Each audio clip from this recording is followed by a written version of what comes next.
struck President Trump, narrowly missing a fatal blow thanks to a last-minute head turn.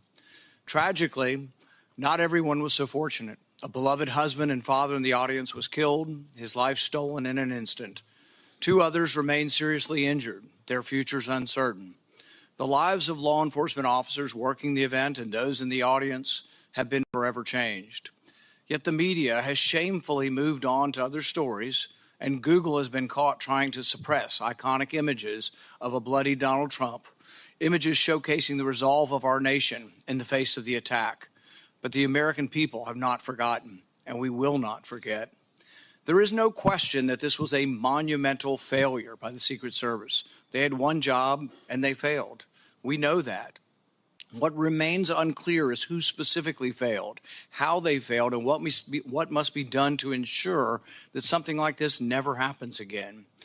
America deserves to know that those responsible for this failure are, frankly, not going to be in charge of securing the upcoming Democrat National Convention. We need to know that someone's been placed on suspension, that someone won't be in charge of the next Donald Trump rally. Now, I was encouraged to hear that the acting director, Rowe, has initiated a disciplinary investigation in addition to the ongoing Secret Service policy review. This is an important step. However, real accountability will require a comprehensive examination of all the facts, which still remain unclear. This past Friday, my investigative team went to Pennsylvania to meet with local law enforcement and document the scene. One of the concerning things my team was told is that no one from Secret Service has talked to them since the shooting. I don't know how an investigation into what failed can be conducted without talking to the officers and agencies who were relied upon to do much of the work. Many questions remain unanswered about the planning and performance of security for July 13th. While a host of errors led to this security disaster, we now know local enforcement officers were suspicious of the shooter 90 minutes in advance of the shooting. There are 2 glaring issues we need to focus on. First, why were the AGR grounds and the roof left unattended? Why was the AGR building, the shooter's perch, left outside the perimeter?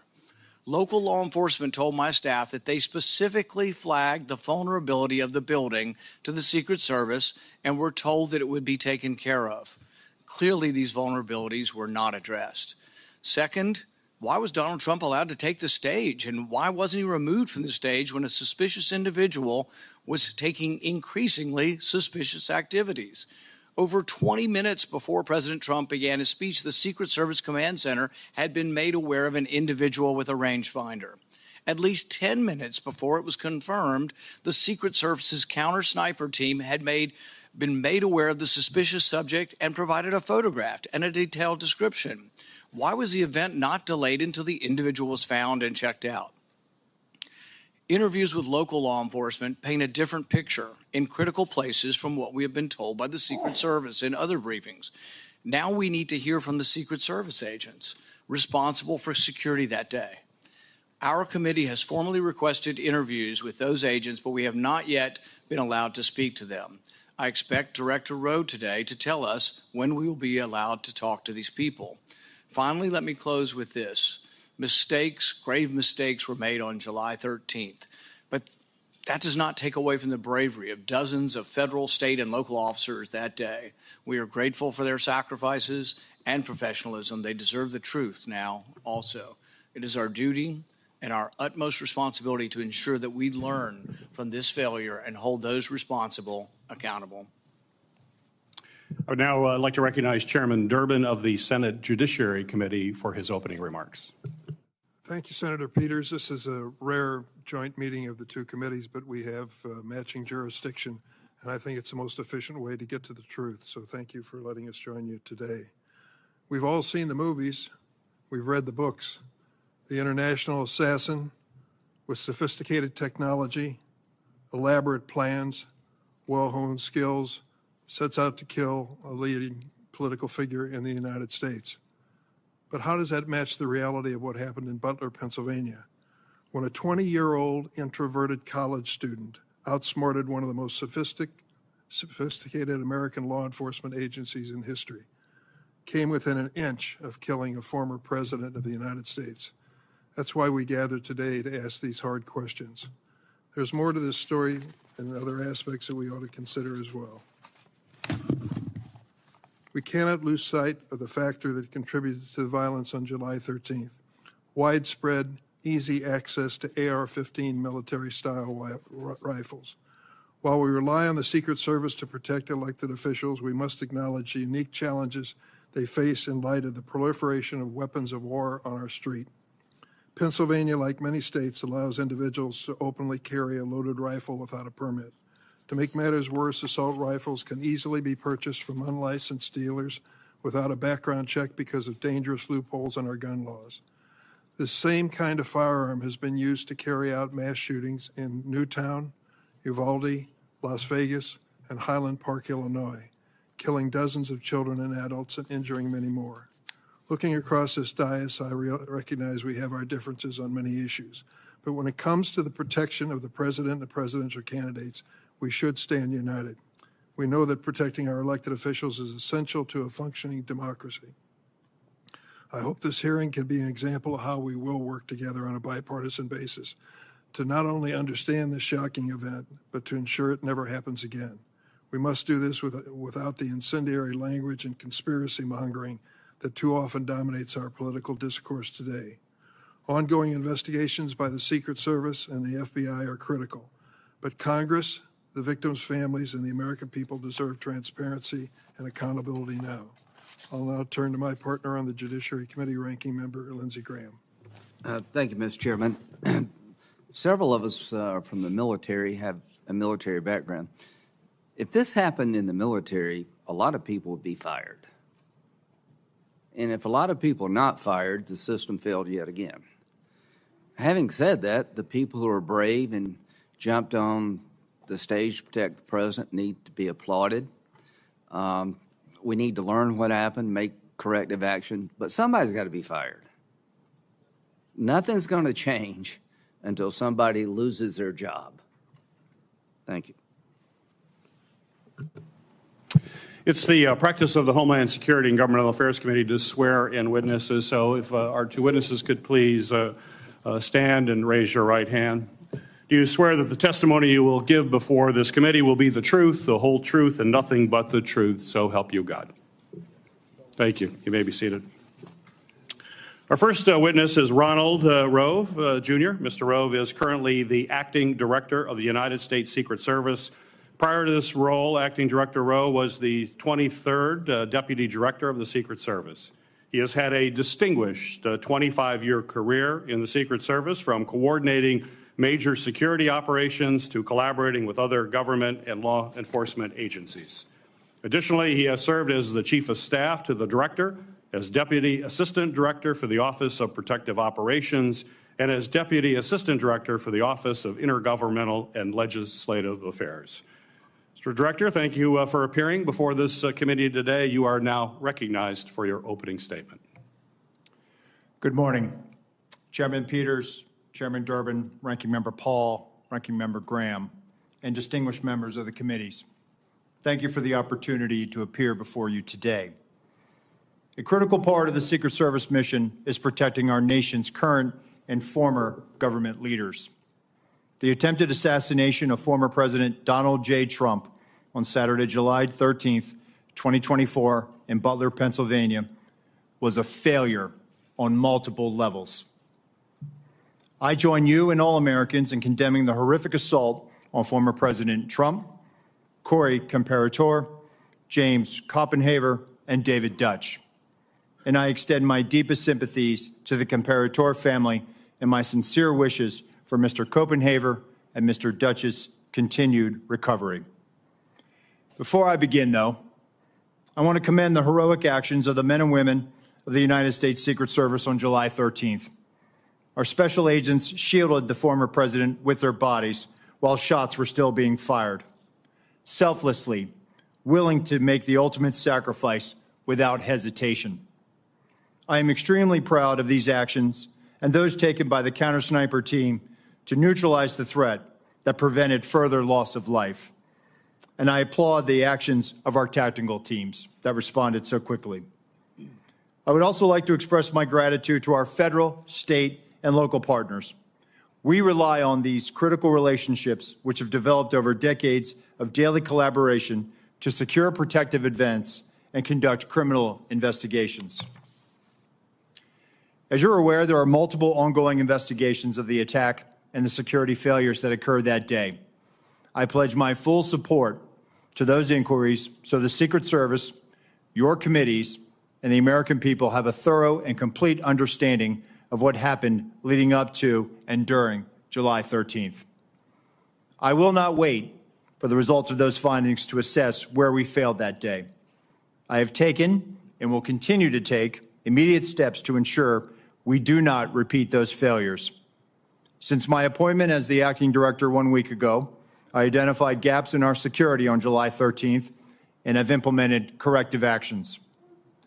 One of my first actions as acting director was traveling to the Butler Farm Show site to better understand how our protection failed. I went to the roof of the AGR building where the assailant fired shots, and I laid in a prone position to evaluate his line of sight. What I saw made me ashamed. As a career law enforcement officer and a 25-year veteran with the Secret Service, I cannot defend why that roof was not better secured. To prevent similar lapses from occurring in the future, I directed our personnel to ensure every event site security plan is thoroughly vetted by multiple experienced supervisors before it is implemented. It is clear to me that other protective enhancements could have strengthened our security at the Butler event. As such, I have directed the expanded use of unmanned aerial systems at protective sites to help detect threats on roofs and other elevated threats. I've also directed resources to facilitate our protective site communications, particularly our communications with our state and local partners. In addition, I have instructed the asset request for Secret Service protective details to be approved expeditiously and have ordered the maximum use of requested personnel at protective sites to address this heightened security environment. I've heard your calls for accountability, and I take them very seriously. And given the magnitude of this failure, the Secret Service's Office of Professional Responsibility is reviewing the actions and decision-making of Secret Service personnel in the lead up to and on the day of the attack. If this investigation reveals that Secret Service employees violated agency protocols, those employees will be held accountable to our disciplinary process. With respect to congressional investigations and requests for information, I instructed my staff to provide full cooperation and respond expeditiously on a continuing basis to ensure you have the information you need to conduct your critical oversight. In my testimony before you today, I will provide details on the Secret Service's advanced security planning for the Butler Farm Show site. Facts as we know them regarding the incident itself, known breakdowns in executing the security plan, and corrective actions that the agency is taking to ensure that nothing like this happens again. But I do not believe that inadequate time to plan for this event was a factor in the failure. As you saw in my written statement, I am prepared to provide an overview of the security planning leading up to and during the July 13th attack. However, I would like to point out that based on what I know right now, neither the Secret Service counter-sniper teams nor members of the former president's security detail had any knowledge that there was a man on the roof of the AGR building with a firearm. It is my understanding those personnel were not aware the assailant had a firearm until they heard gunshots. Prior to that, they were operating with the knowledge that local law enforcement was working an issue of a suspicious individual prior to the shots being fired. I regret that information was not passed to Congress and the public sooner with greater frequency. And I fear this lack of information has given rise to multiple false and dangerous conspiracy theories about what took place that day. And I want to debunk these theories. Let me address one conspiracy directly. The Secret Service counter-sniper neutralized the assailant within seconds after the assailant fired his weapon. That counter-sniper had full discretion to use deadly force to stop an attacker and did not need to seek authorization to fire. I am immensely proud of the selfless dedication of our employees to the mission. Every day, across the globe, the men and women answer the call to protect our nation's leaders, and the standard is no fail for a reason. During our current high operational tempo, I want and I need to ensure that the Secret Service workforce are uplifted so they can focus on carrying out the mission. They have my full support, and I'm confident in their abilities to ensure the safety and security of the people we protect. They are worthy of trust and confidence, and they deserve your support as well as the support of the American people. Chairman Peters, Chairman Durbin, Ranking Member Paul, Ranking Member Graham, and members of the committees, thank you for the opportunity to testify at this joint hearing. I will submit the remainder of my statement for the record, and I will answer your questions. Thank you, Mr. O. Our second witness is Paul Abate. Mr. Abate is the Deputy Director of the Federal Bureau of Investigation at the Department of Justice. In this role, Deputy Director Abate oversees all FBI domestic and international investigative and intelligence activities. Prior to his appointment as Deputy Director, he has had a distinguished 3 decades within the FBI leading counterterrorism efforts, and most recently as the Associate Deputy Director of the FBI, where he's responsible for the management of all FBI personnel, budget, administration, as well as infrastructure. Mr. Abate, thank you for appearing before the committee here today. You are recognized for your opening remarks. Thank you, sir. Good morning, Chairman Peters and Durbin, Ranking Members Paul and Graham, and distinguished members of the committee. It is a privilege to appear before you today to discuss the FBI's investigation of the attempted assassination of former President Trump on July 13th in Butler, Pennsylvania. Before going further, I want to again offer my and our condolences to the victims of this heinous attack, to the family and loved ones of heroic firefighter and father Corey Comparator, to Mr. Dutch, to Mr. Koppenhaver, who continue to recover, and to former President Trump, who was also struck by a bullet fired from the shooter's rifle. Our thoughts and prayers are with each of them and their families and loved ones.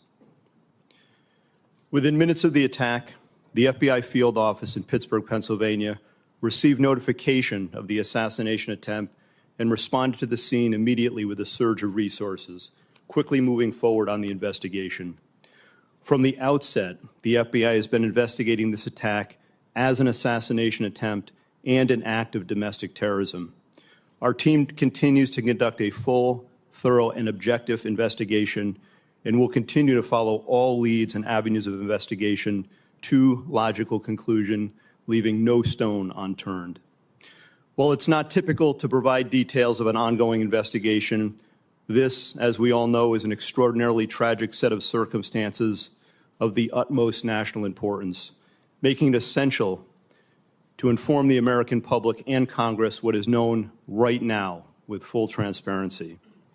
The investigation remains focused, of course, on determining motive, identifying any potential co-conspirators or others with knowledge of the attack, and building out a timeline of shooter Thomas Crook's actions in advance of and during the attack. Thus far, though absolutely nothing has been ruled out, the investigation has not identified a motive, nor any co-conspirators or others with advanced knowledge.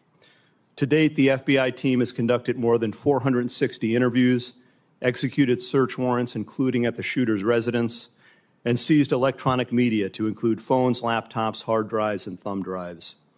Legal process has been issued to dozens of companies, and we've received more than 2,000 tips from the public. The full resources of the FBI have been brought to bear in furtherance of the investigation. Agents, analysts, professional staff, experts.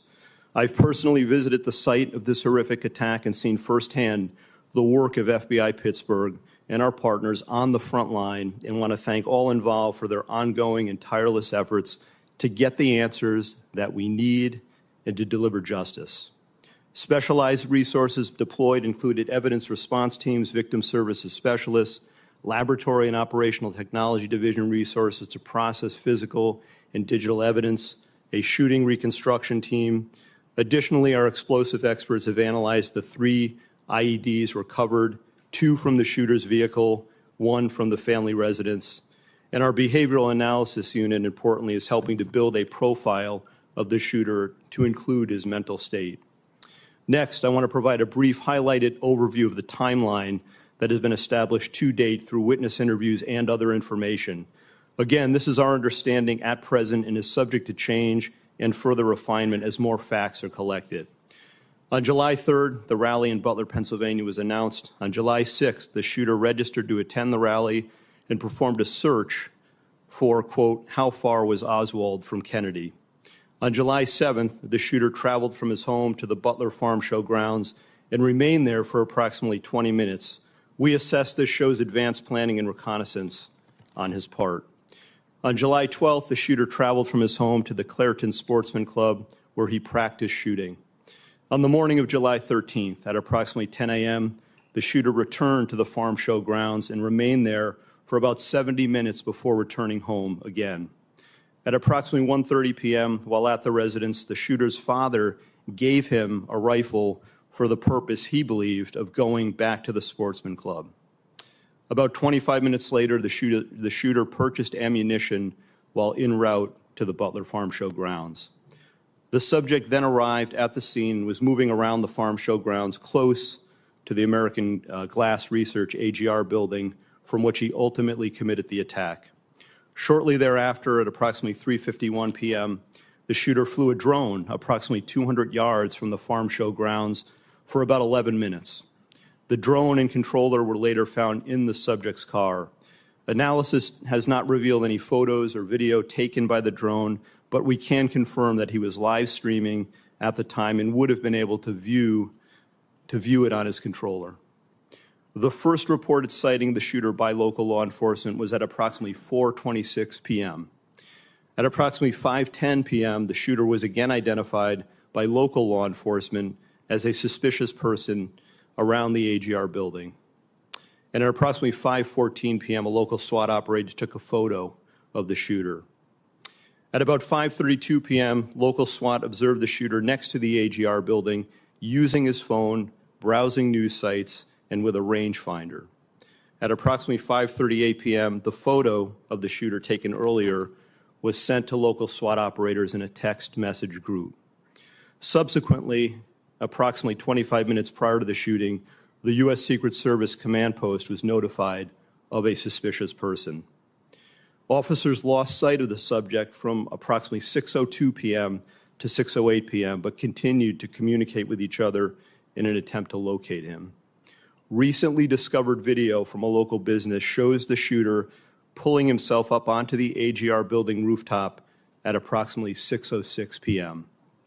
And at approximately 6:08 p.m., the subject was observed on the roof by local law enforcement. At approximately 6:11 p.m., a local police officer was lifted to the roof by another officer, saw the shooter, and radioed that he was armed with, quote, a long gun. Within approximately the next 30 seconds, the shots were fired. The evidence recovery team found 8 shell casings at the scene next to the shooter's body. We believe the subject, the shooter, fired 8 rounds. While the investigation has not determined motive, the investigative team continues to review information from legal returns, including online and social media accounts. Something just very recently uncovered that I want to share is a social media account which is believed to be associated with the shooter in about the 2019-2020 timeframe. There were over 700 comments posted from this account. Some of these comments, if ultimately attributable to the shooter, appear to reflect anti-Semitic and anti-immigration themes, to espouse political violence, and are described as extreme in nature. While the investigative team is still working to verify this account to determine if it did in fact belong to the shooter, we believe it important to share and note it today, particularly given the general absence of other information to date from social media and other sources of information that reflect on the shooter's potential motive and mindset. These are the facts, in part, that the investigation has revealed to date. While the shooter is dead, our work is very much ongoing and urgent. Thank you, and I look forward to answering any and all questions. Thank you, Mr. Abaid. We'll now proceed. Chairman Durbin and Ranking Member Graham will ask the first 2 questions. I will then ask question Ranking Member Paul, and then after that we will alternate between members of the judiciary, recognized by Chairman Durbin and members of the Homeland Security Committee recognized by me. With that, Senator Durbin, you're recognized for your questions. Thank you, Senator Peters. I would like to begin by making a statement that it's not in the form of a question, and you'll understand why when I say it. In 20 days, we're going to start the Democratic National Convention in Chicago. I have been briefed by the law enforcement agencies plans for security for that event. Tens of thousands of people will be there, including some of the highest-ranking politicians in the United States. I trust that both of your agencies can answer in the affirmative if I ask you whether you're actively engaged in working with the development of security plan, taking into consideration the lessons of July 13th. Senator, that is 100% yes from the Secret Service. Yes, from the FBI as well, sir. We've been working on this for well over a year in preparation. I'm not going to ask for details for obvious reasons, but I do want to ask a question about the Secret Service staffing. Congress has nearly doubled the budget for the Secret Service over the last 10 years, from $1.8 billion in fiscal year 2014 to $3 billion in fiscal year 2024. Despite this large increase in funding, the number of agents in protective operations has fallen from 4,027 to 3,671 during that same time period, an approximate 9% reduction. Acting Director Rowe, what accounts for protective operations losing 356 agents over the past 10 years? So, Senator, with respect to where we are today on staffing, and then I'll address the 10-year where we were. In this year alone, we are going to end the year on the positive of 200 plus agents. That's the first time in a number of years that we've been able to do that. Part of that was gaining some efficiencies in our hiring process. But what I want to re-emphasize is that we have not dropped standards. Only 2% of every applicant actually makes it through the hiring process. We are filling our classes at the Federal Law Enforcement Training Center, and we are doing this ramp up as part of what lies ahead of us with the LA Olympics in 2028.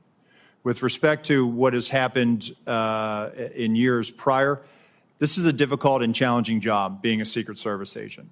Living your life by somebody else's schedule, constantly away from your family, constantly having to meet increased operational and investigative demands, which we gladly do. But it's not for everyone. And I think there are times where people have to make tough choices and they decide to leave the agency.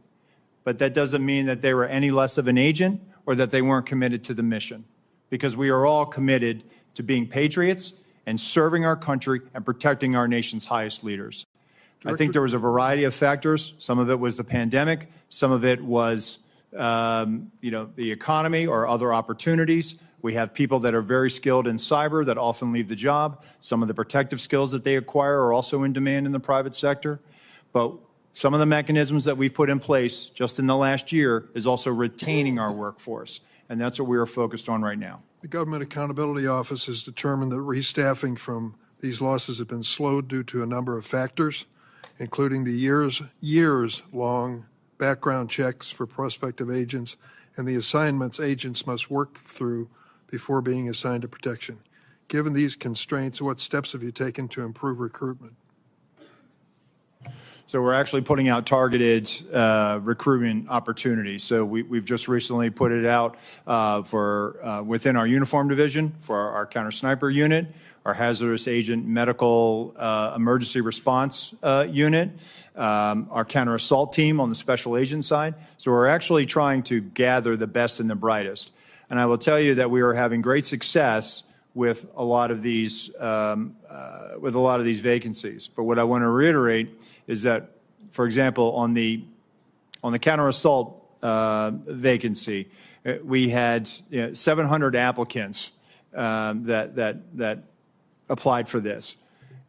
Really, what we will glean after they make it through the process, and they have to be able to hold a top secret SCI clearance, will be, if we realize 15 out of that tranche, that's a 2% pass rate. So it is very competitive, and we are trying to make sure that we are getting the best and the brightest without dropping standards. One last question for either one of you. What is the purpose of a rangefinder? And once this assassin was identified as using a rangefinder, wasn't that proof positive that he was a dangerous individual?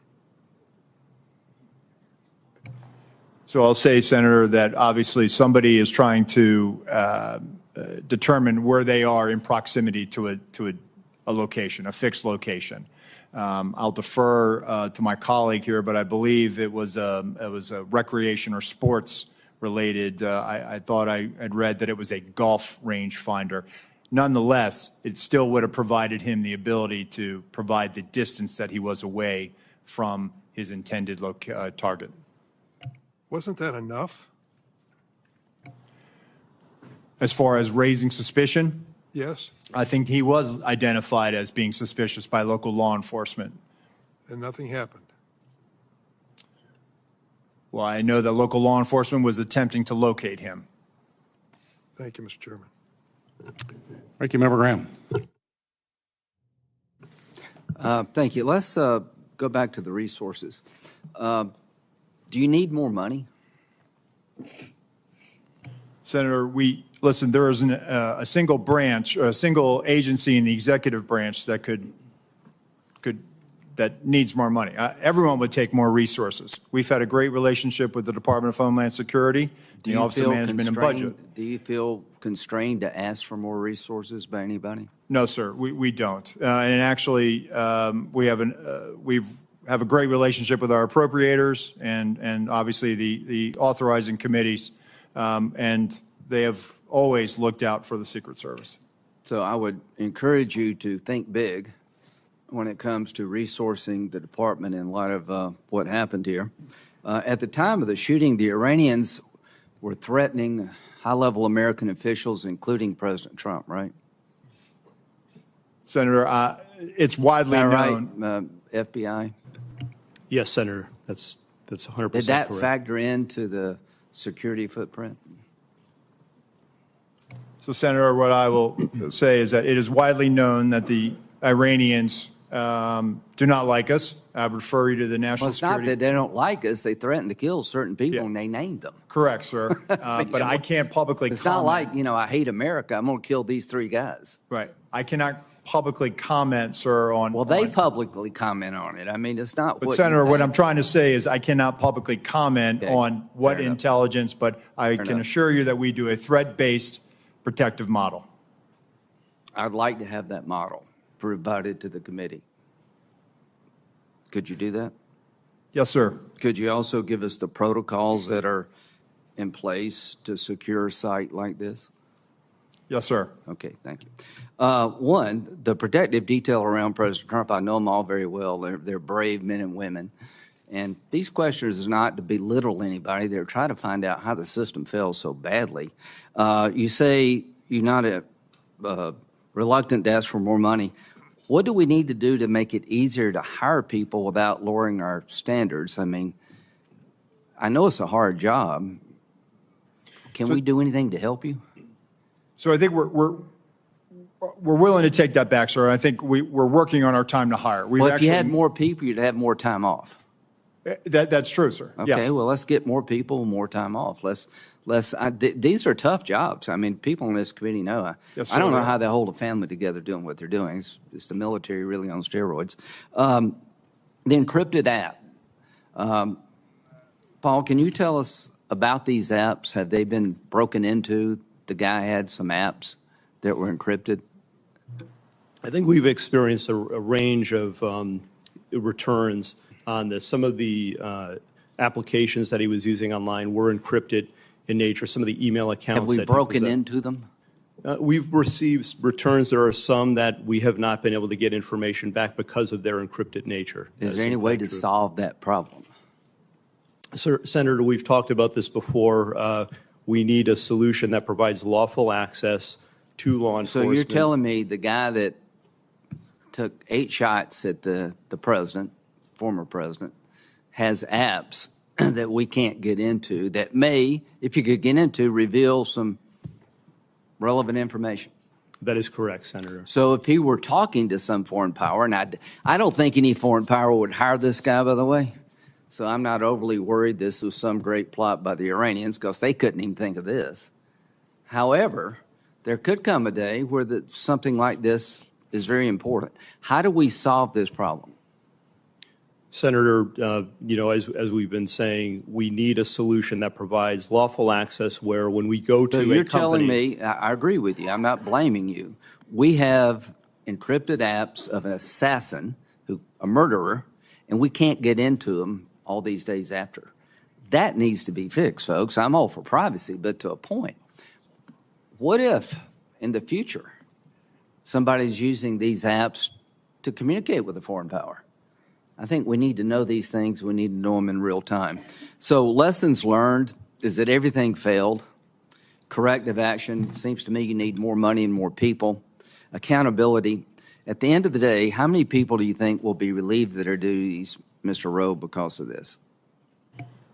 Senator, I publicly cannot, and I cannot weigh in on that right Sure. now, right? It has to be a fair and neutral Absolutely. process. From a right? fair point of view, would you say this is a major system failure at every turn, and those in charge of the system in question, not only was it embarrassing, they failed?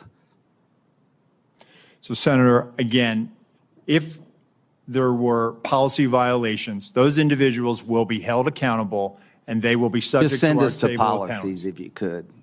Yes, sir, Thank we you. will. But they will be held to our table of penalties, which Thank you. will include up to termination. Thank you. Director Rowe, in your testimony here today, as well as in your written testimony, you said very, very clearly that you can't defend why that building with the shooter on top of it was not better covered. You were very clear. You cannot defend that. So my question to you is, my understanding is that there's a detailed site survey that is done prior to an event to identify potential threat points. So talk to me about that site survey. I'm sure you've had a chance to look at it now after action.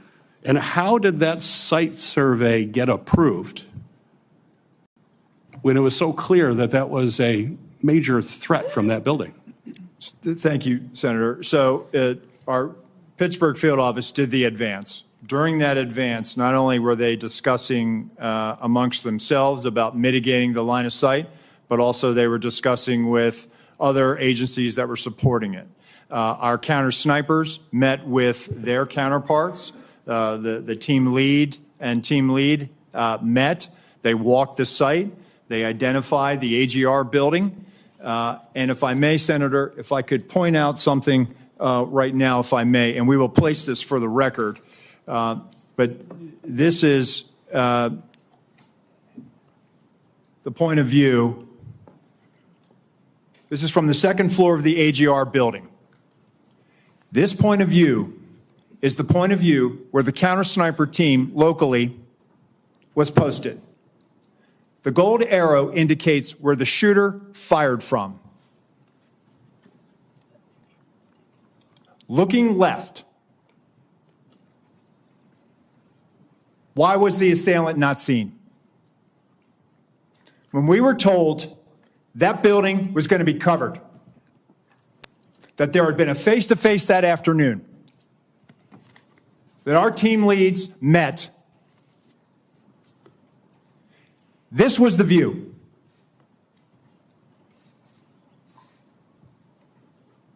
Let me show you another view, Senator. B.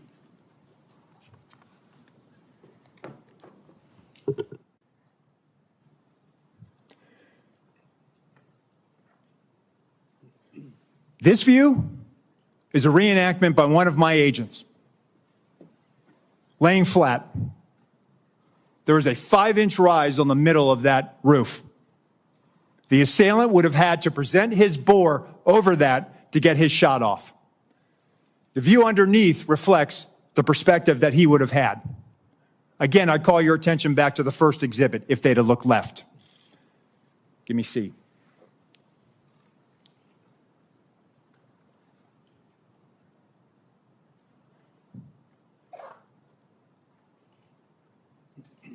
This is what our counter sniper team saw.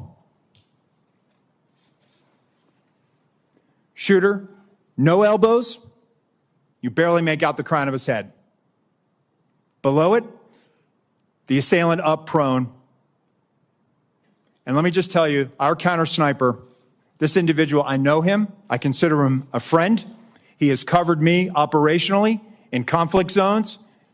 And when I did my time on the president's detail, he exemplifies the courage, the skill, and the ability to respond under great stress in such short time to neutralize a threat and prevent further loss of life.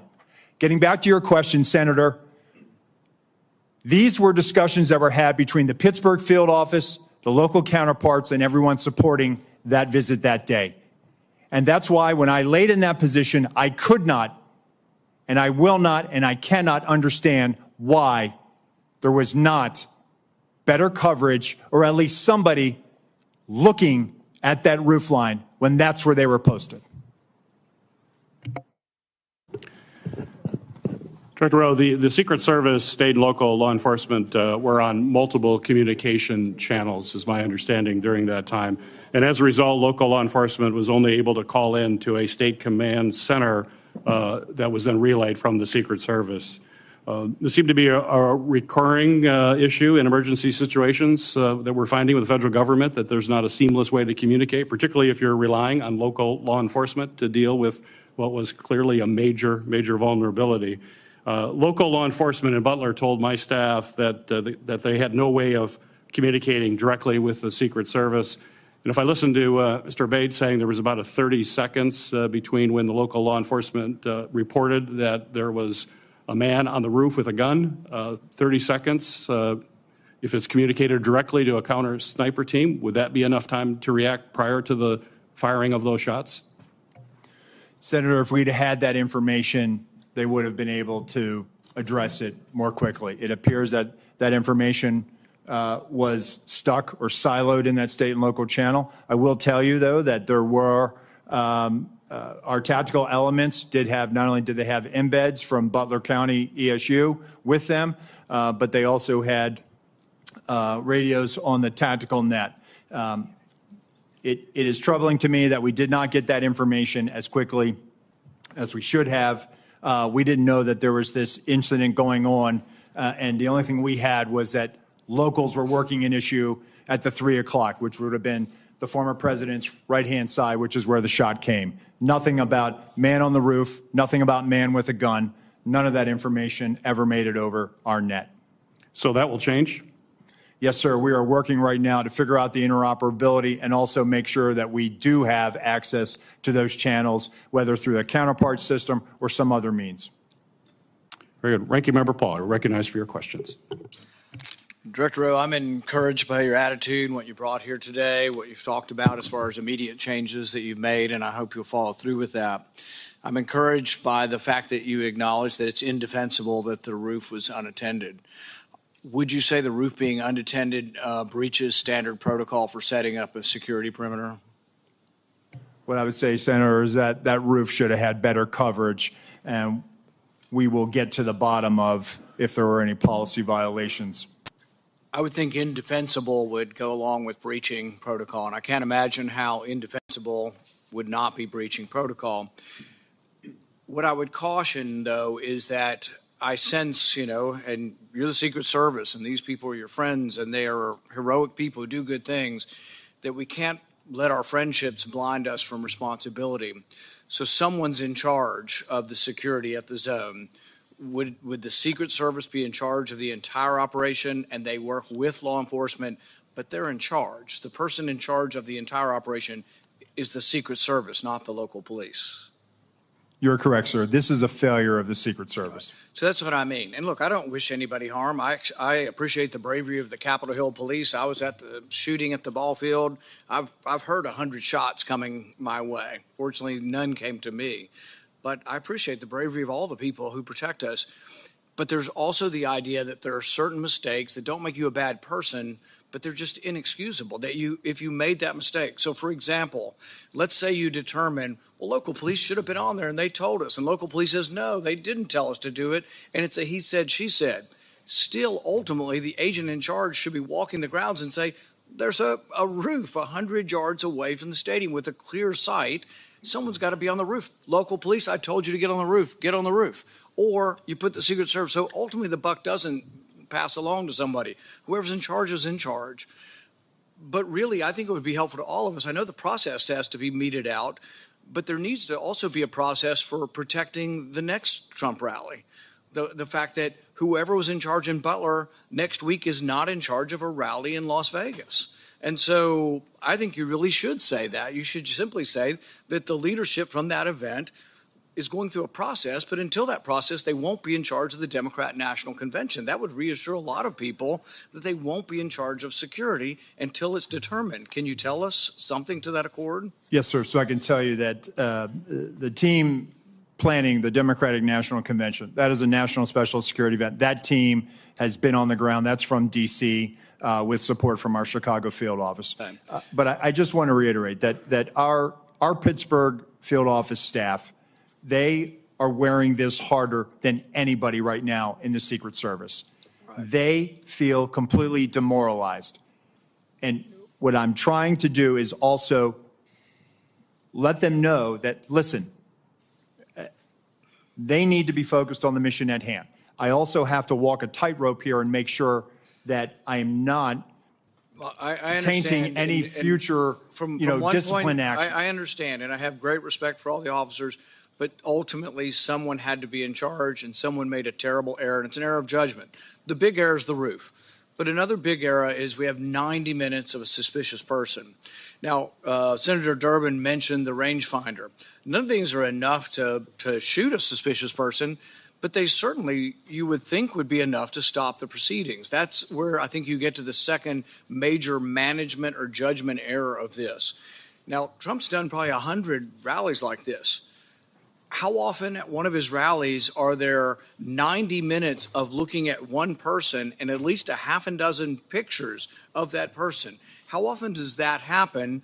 And is it against protocol to let a proceeding go on when you've got a suspicious person, 90 minutes worth of people talking about this person, and we don't stop the proceeding? Does that defy protocol? So Senator, while there's 90 minutes in total from when he's first identified by local law enforcement, we have about a 30-minute window. But at no time is there anything ever communicated about weapon or harm. And I think that's where the threat. A weapon, you shoot people with a weapon. Sure. Without a weapon, we're talking about people you stop and say, he had a backpack, which was probably big enough to have the AR-15 in it. In all likelihood, the backpack has the weapon in it. So a guy with a big backpack would never get to the perimeter. So once again, a big mistake was not having the perimeter wide enough to prevent people from shooting outside the perimeter. But the thing is, he would have never gotten through the perimeter, right? His backpack would have been checked. But people with big backpacks are very suspicious. And I would think he's been seen 6 times. But you got 20 or 30 minutes of knowing about it. But the thing is, there's all kinds of chatter going on about this. And you would think the chatter going on with the local police is on a police radio, and a policeman with that radio is standing in the control tent, so you get that communication. So there's a huge and massive breakdown. But really my question is, how often has this happened at other rallies where there's a half a dozen pictures and 90 minutes of people talking about a suspicious person? I just can't imagine that it's real common. So, Senator, at rallies, there are people that come to the attention of law enforcement for a variety of reasons. If they come to our attention for some other activity that might, put it a little bit, hey, we probably need to go check that individual out. This happens, and that's why we attempt to locate them. That's why it's important for us to try to find them. And it's important to have the information. And so local law enforcement did their very level best to try to locate him. They did provide us the photos 30 minutes prior. He evaded any detection by law enforcement. But once again, it's the overall person in charge. It's a terrible breakdown. It's a terrible management decision not to have stopped it. There was a chance to stop the proceeding. And the question is not whether there's enough information to take down an individual. It's a much lower standard to say, hey, we're going to wait until we get this individual. The roof and the 90 minutes of it, both, I think, are failure of your protocol. And I think when that's determined, the person who made these decisions can't be in a position of authority again. Senator Klobuchar. Thank you very much. Thank you to all of you for holding this hearing. I appreciated Actor Director Rowe, when we had the classified briefing and also today, taking responsibility for the agency and your own personal emotion and reaction to your visit and what had gone wrong. For the people in my state that keep asking me, I just don't get how he got on the roof. I know we've gone through great details and a lot of examination. Could you just give a minute on what went wrong and how you think it can be fixed? Because I think it's just going to help to dispel the conspiracy theories. There are some people that think it didn't really happen, which of course is completely ridiculous. It did. There are some people that think all kinds of conspiracies went on within the government, which is also false. But could you just tell them what went wrong so they understand? Yes. No, thank you, Senator. I thought long and hard about this. I think this was a failure of imagination, a failure to imagine that we actually do live in a very dangerous world where people do actually want to do harm to our protectees. I think it was a failure to challenge our own assumptions, the assumptions that we know our partners are going to do everything they can, and they do this every day. But we didn't challenge our own assumptions of, we assume that someone's going to cover that. We assume that there's going to be uniform presence. We didn't challenge that internally during that advance. So moving forward, I've directed that when we're talking to people and we're making requests, we are very specific about what we want. We are providing explicit instructions on exactly what our expectation is and what we need them to do and what we want them to do. That's the only way that we're going to be able to move forward beyond this. And let me just tell you that our state and local law enforcement partners are the best. So this belief that somehow they are less than federal law enforcement or they're less than the Secret Service, they're out there patrolling communities every day. They're the ones out there going into hazardous conditions every day. They know their communities. They have the ability to enforce state and local laws. Our advanced agents do not. Right. We need them, and we need them to be partners with us, and I think we need to be very clear to them, and that may have contributed to this situation. Yeah, appreciate that. I have the same respect. Next, one of the things you mentioned to me was, and to all of us, was in this other briefing, was just the texting protocol.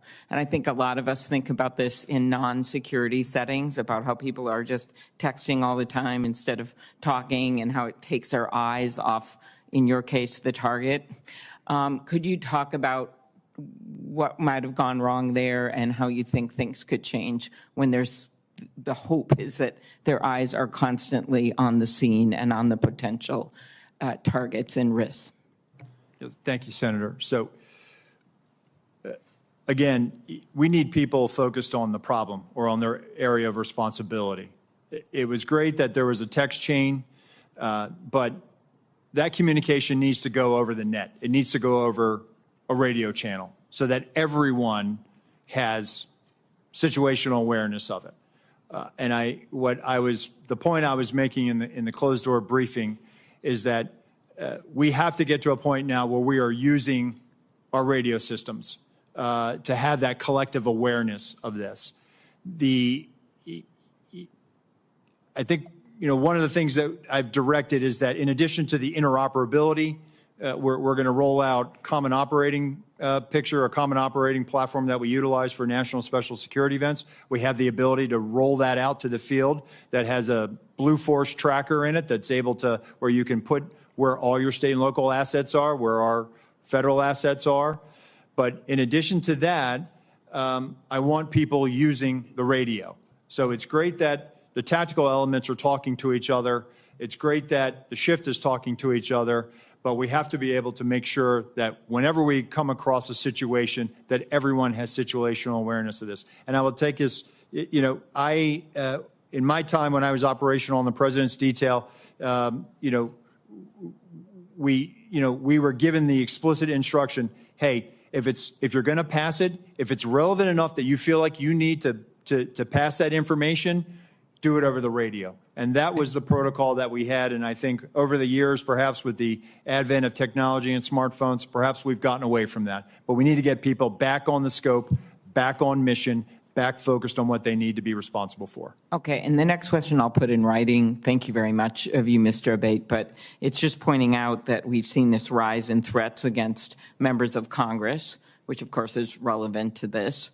8,000 just last year, more than 4 times over the past 7 years. I'll want to ask you in writing about the steps that the Justice Department is taking to prioritize these cases. I know there's been some changes made. Yes, Senator, it's of our highest priority, and we're urgently working on it 24/7 every day to protect each and every one of you here. Appreciate it. Thank you, both of you. Senator Carper, recognized for your question. Thanks very much. Mr. Abate, thank you for joining us today. I have the privilege of representing Delaware, the first state to ratify the Constitution. We did that over 200 years ago, and the Constitution sort of outlines how we elect our leaders. And it changes with respect to technology over the years. But there's, for as long as we've been a country, threats to our leaders when they pursue elective office. We're going to be gathering, some of us will be gathering in Chicago in just a few weeks. Others will be gathering in other parts of the country to help make sure that what was adopted in that original Constitution is actually carried out faithfully. And it's just incredibly important that those who aspire to elective office and those who take on those challenges are protected, and their families are protected, as well as those who surround them. I share with my colleagues my prayers for those who have been killed or injured on July 13th. We're grateful that one of our presidential candidates is okay.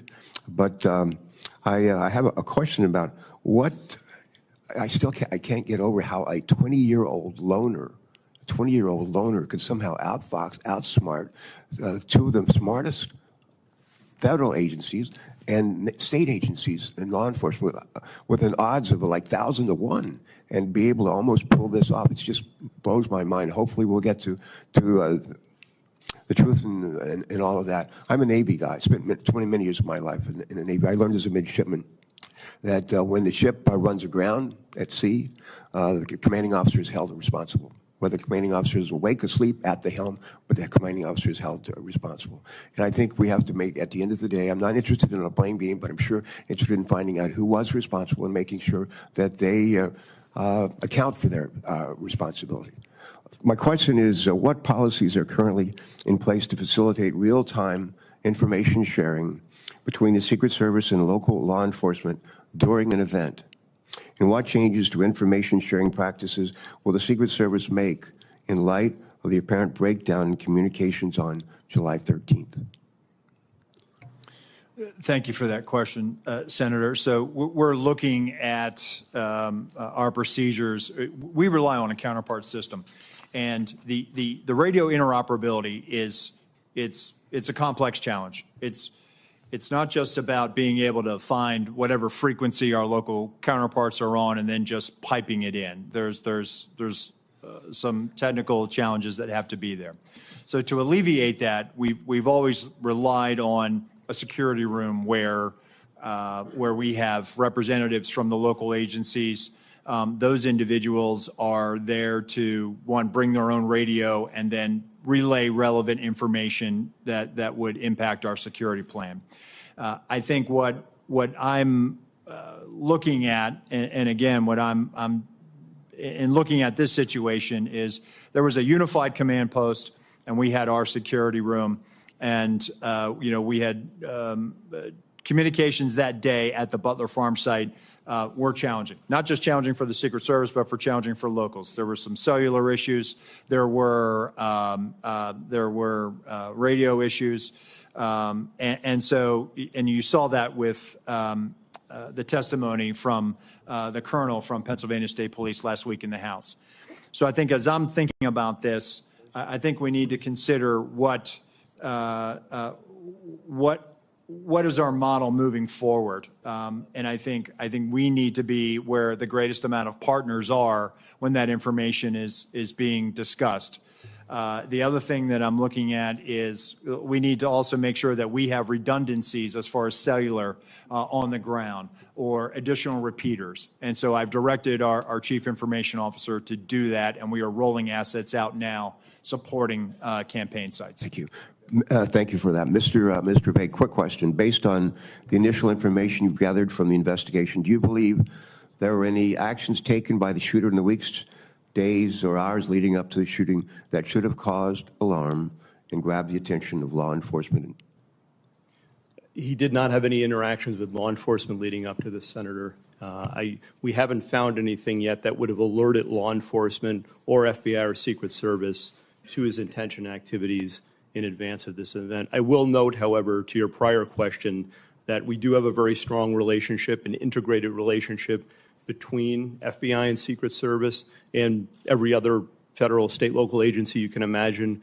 We have constructs like the Joint Terrorism Task Forces and Violent Crime Task Forces where we're cross-embedded with each other. And when it comes to this event and others like it, we're always talking in advance. In fact, with respect to this event, we did have a meeting between U.S. Secret Service and FBI in the days leading up to the event to assess whether there was any information or intelligence pertaining to a threat against the rally or to former President Trump or anyone else there. There was an absence of that in the lead up specifically. And again, none of us had any information in our holdings with regard to the ultimate shooter. All right. Thank you for that. Thanks very much, both of you. Next on the Senate Judiciary Committee is Senator Grassley. Yeah. Mr. Chairman, I'd like to introduce my oversight letters and investigative documents into the record. This is information I've already made public. Without objection. Okay, thank you. I'd also like to call my colleagues' attention to a legislation that Senator Cortez Matos and I've introduced would require Senate confirmation of the Director of the Secret Service. I think this is very important because no other agency has a no-fail mission. Mr. Rohr, in your written testimony, you stated that that to prevent similar lapses like the one on July 13th from happening again, you'll ensure every event site security plan is thoroughly vetted by multiple experienced supervisors before it's implemented. Based on your testimony, the security plan for the Butler event deviated from the Social Security standards. How would vetting by multiple experienced supervisors fix that? So, Senator, I think having many eyes on a particular problem set helps.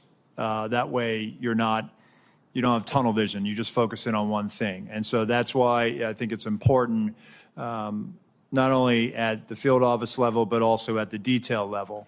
And part of what we had started doing with the former president's detail is having them send out site agents, having them send out supervisors. And I think having that collaboration and having additional eyes to examine the problem will make sure that we're not missing anything. And I think I want that surety for myself. I think you've answered my question. Yes, Let me sir. go on. Also to you, in your written testimony, you stated that you, quote, regret that information wasn't passed to Congress and the public sooner and with greater frequency. What's your communication plan going forward to ensure that the American people in Congress are fully informed? So, Senator, we just started a rolling production that is bicameral. So we made our first rolling production last week. We made one yesterday. We will continue to do that. And my view is that sunshine is the best disinfectant, and we intend to provide information to Congress as it carries out its oversight function. Okay, also to you, I made public documents that show Secret Service deployed a counter unmanned aerial system operator on July the 13th. According to the Secret Service, the drone system was supposed to be operational at 3 p.m. that day. However, we've been told by Secret Service that because of cellular bandwidth problems, it wasn't operational until about 5:20 of that day. If the system was operational, Secret Service would have had the ability to detect the shooter and his own drone use. Why is the Secret Service dependent upon local cellular network? Does the Secret Service have a backup plan in place? Yes, thank you, Senator. And that is something that I briefed in the closed door, and again, something that has cost me a lot of sleep because of the eventual outcome of the assailant. That what if we had geolocated him because that counter-UAS platform had been up? It is something that I have struggled with to understand, and I have no explanation for it. Okay. It is something that I feel as though we could have perhaps found him. We could have maybe stopped him. Maybe on that particular day, he would have decided this isn't the day to do it because law enforcement just found me flying my drone. People fly drones all the time on the peripheries of our sites.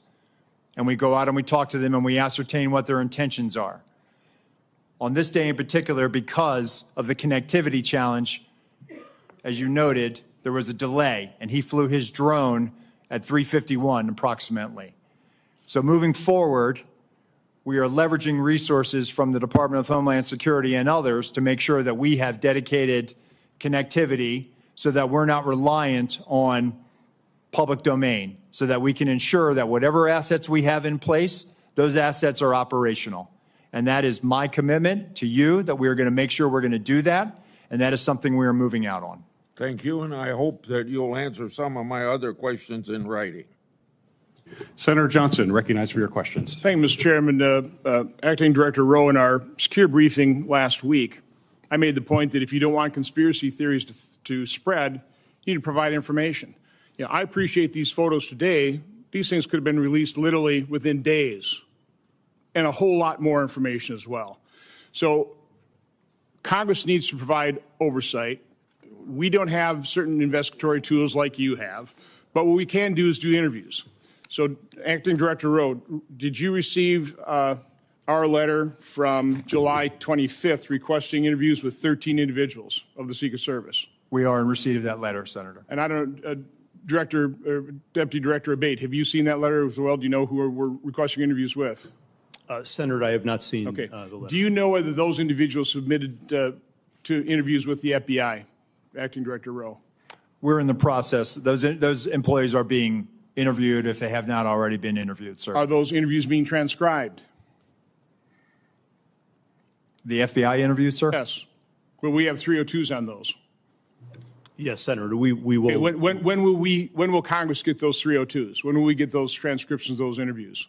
Senator, I'll take that back and we'll get those to you as soon as possible. So Acting Director Rowe, when will those individuals be made available for Congress, for this committee to interview them? Senator, we'll make them available. How soon? Because memories are short. They can be influenced by events. We need these transcribed interviews as soon as possible. We will get that done, sir. Does the Secret Service use encrypted communications at events? On our radio nets, we do, sir. Are those memorialized? Are those saved? The radio traffic from Butler, we did not have recordings. Do you normally? Not on the road outside of D.C. or outside of a presidential or vice presidential stop. So communications between Secret Service agents will not be available like we've gotten the communications from local law enforcement. I'm sorry, Senator. So we're not going to be able to get those communications. You didn't save them. No, sir. Which is very unfortunate. It is, sir. And moving forward, I've directed that we will now start recording those so that we will have them moving forward. And by the way, I'm going to ask for a number of things at the very end to be entered in the record, but one of my preliminary findings is that the Secret Service did not attend the 9 o'clock briefing the day of the event. In your testimony, you said that a site briefing was conducted with Secret Service personnel and law enforcement partners supporting the event.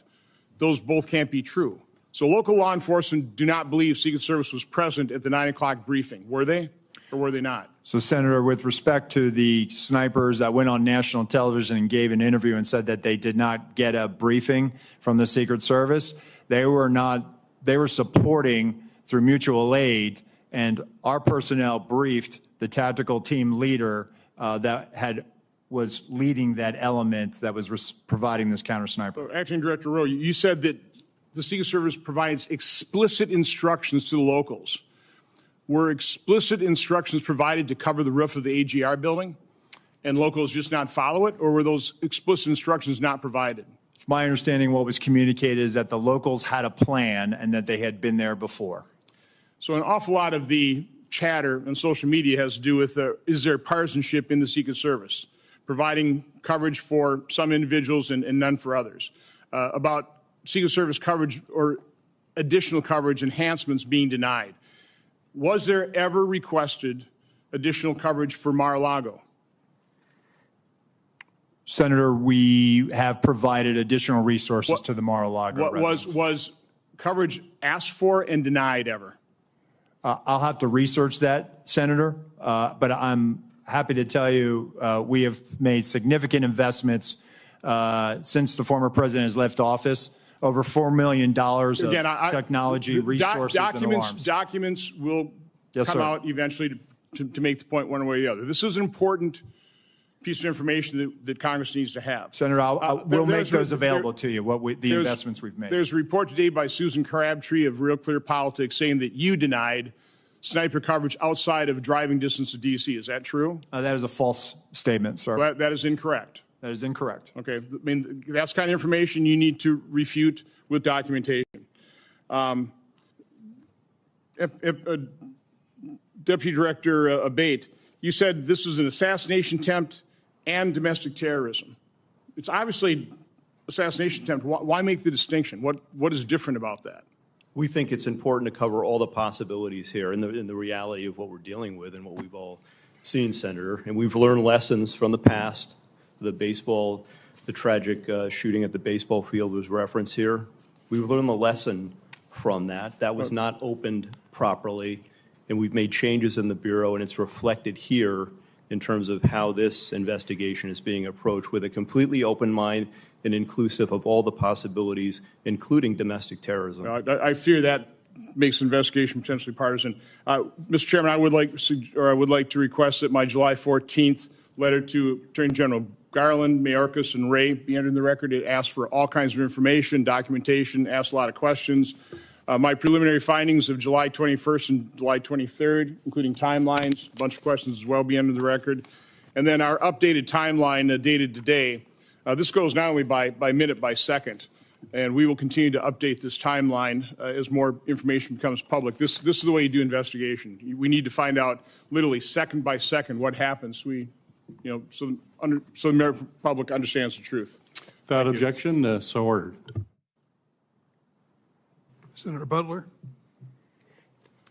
Thank you, Mr. Chairman. Thank you to both of our chairman and ranking members for holding this incredibly important hearing critically for the American people to understand the safety and security that is being provided to our national leaders. Thank you both for being here and for, again, answering the hard questions. This is a time of, I think, heightened attention, deservedly so, not only for our national leaders, but for the teacher who decides that they're going to go and participate in their democracy, or the firefighter who wants to hear the voice and vision of the potential next leader of this country. My thoughts and prayers really are with those Pennsylvania families who have lost loved ones or have been critically injured. As I offer my questions today, it would be in service to those, to preventing future incidents. But in the one question of looking backward to the event, on the 13th, Director Abate, can you just talk a little bit about how did Mr. Crooks, how was he able to get an AR-15 onto the roof of that building? Does your investigation illuminate anything that we have learned to help to make that point more clear? We don't have definitive evidence yet as to how he got the rifle up there. Based on everything that's been collected thus far, photos, video, eyewitness accounts, we do believe he likely had it in the backpack. Broken down in the backpack? We're still assessing that. Our laboratory has looked at the rifle itself and measured that against the backpack itself. And if placed in this backpack, it would extend outside. It would have been visible. We don't have anyone who observed him with the backpack with a rifle, a barrel, or other part of it sticking out of the backpack. But the rifle would not have fit fully into this backpack to be concealed and whole. We have video that was recently found of the shooter walking in a distance from his car just before 6 p.m., about 5:56, I believe. And based on everything we have, we assess that he returned to his vehicle at that time, got the backpack, and then proceeded back to the area and to the AGR building. And then he's observed, of course, on the roof just minutes later, holding the backpack in front of him. In fact, there's dash cam footage from a police vehicle that shows him briefly traversing the roof with the backpack in front of him. And then it's just minutes after that he's actually seen by the officer who I described with the rifle on the roof. It's possible that he broke the rifle down, though we don't have conclusive evidence of that, and took it out of the bag on the roof in those moments before and reassembled it there. That's one of the theories we're looking at and working on right now. Thank you for that. You take me right, Acting Director Rowe. Thank you for your years of dedicated service and jumping in a hot time. But you take me right to this point of communication. There's been a lot of conversation about and even in your written and verbal testimony, you have talked a lot about the communication and the disparate nature in which it's happening across the different channels. One sort of foundational question that I have is, are all elements of an event communicated on the same channel? If I lost my kid and I'm at a big rally, are local law enforcement talking on the same channel about me losing my kid that they're talking about a suspicious individual? So when it comes to the locals, they likely have some type of common channel that they work off of in a county or an adjoining municipality. When it comes to the Secret Service, we do have various channels for various agents and our uniformed division officers working specific aspects of that advance. So it's not possible that the delay in communication or the losing of the thread of tracking this individual was sort of lost in the commotion of all of the other communications that could have been, or maybe was sort of separate from the communications channels that were happening. Senator, I can only speak to the Secret Service Sure. Lines of communication, and we did not have anything beyond suspicious person that was communicated to us. Last question really quickly, because I'm out of time, but Acting Director, was there any communication with the Secret Service that was talking directly with the former president's detail? That feels like there's been some question by colleagues about why the call wasn't made to delay the event.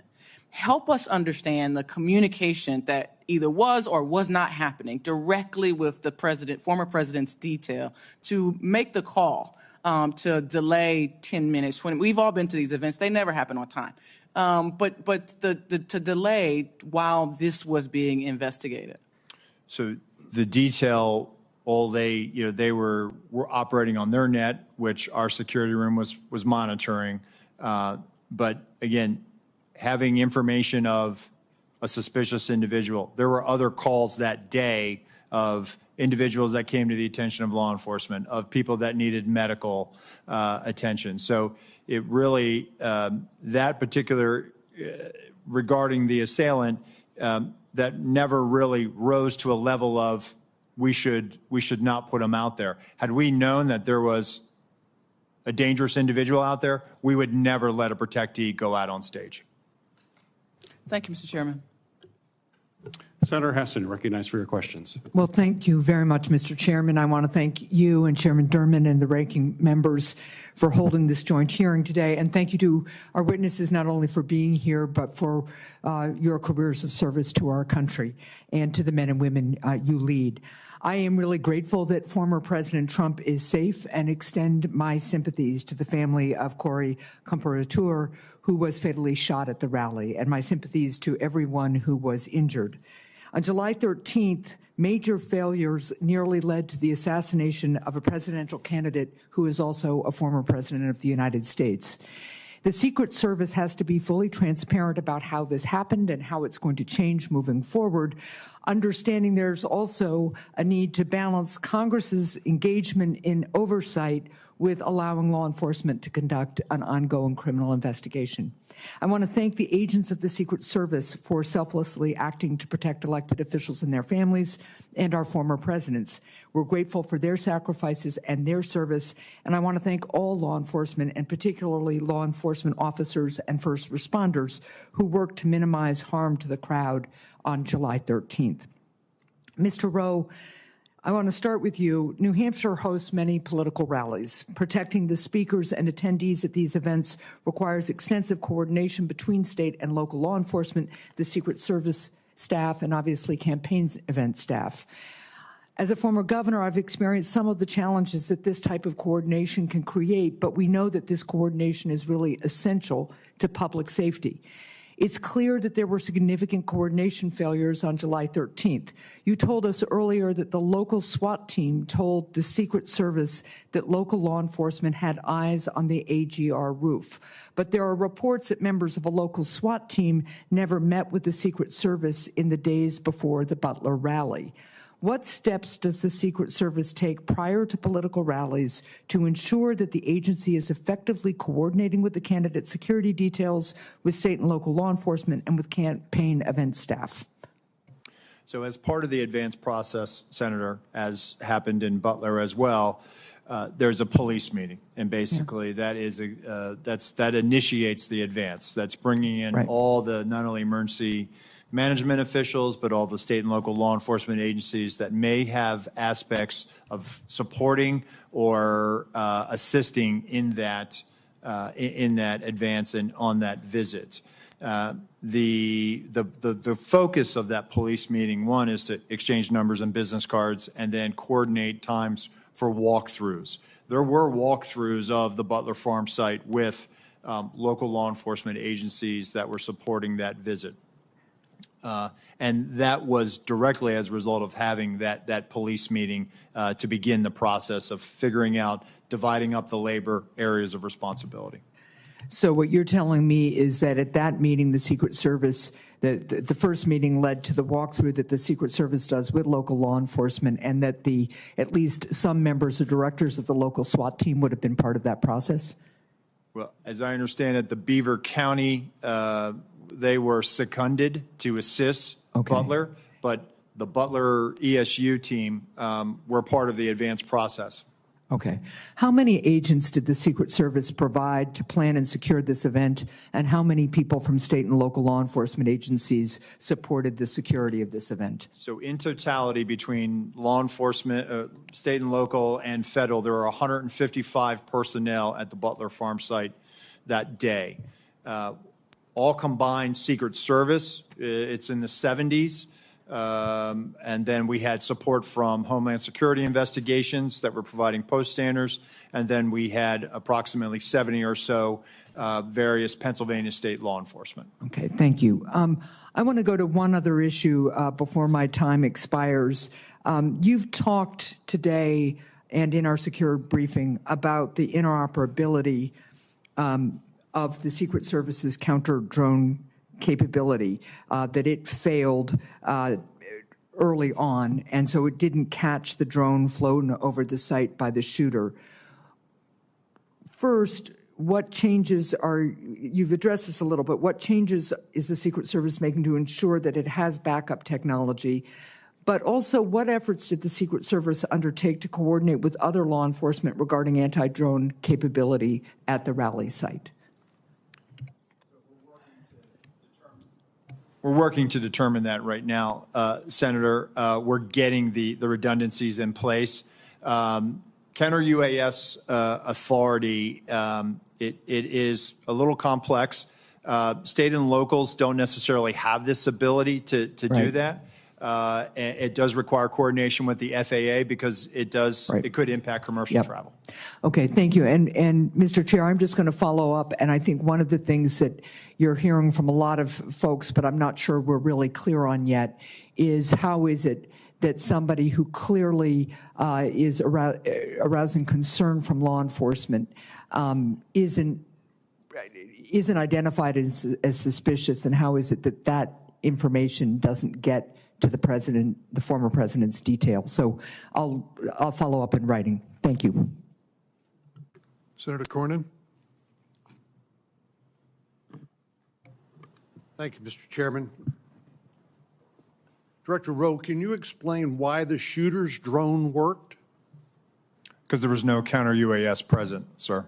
Well, you had a drone system, but you had bandwidth problems. The bandwidth apparently was adequate for the shooter's drone, but not for the Secret Service. Can you explain that? I have no explanation for it, sir. We also know that in a military context, electronic warfare or jamming capabilities are commonly used on the battlefield. Does the Secret Service have jamming capabilities or drones? We have drones, sir, and when it comes to, I have to be very careful about how I answer this one in an open forum. What I can tell you is that we have technical security measures, sir, to address, I think, what you're asking me. Well, the question is, can you take down a suspicious drone? Because this can be used not only for surveillance by the shooter, which obviously it was here, but also drones can be weaponized and be used as a threat to the president, or in this case, the President Trump. Do you have the capacity to stop a weaponized drone? What I will tell you, sir, is that we have technical security measures that we utilize at permanently protected sites. We also have the ability in a limited fashion at temporary sites. What I can tell you is that on this day, the counter UAS system had technical difficulties and did not go operational until after 5 o'clock.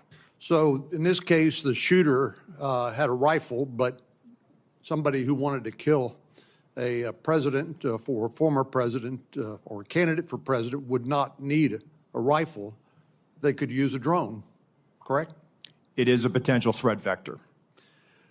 So this individual was identified as a suspicious person. Can you explain to us when a suspicious person becomes identified as a threat?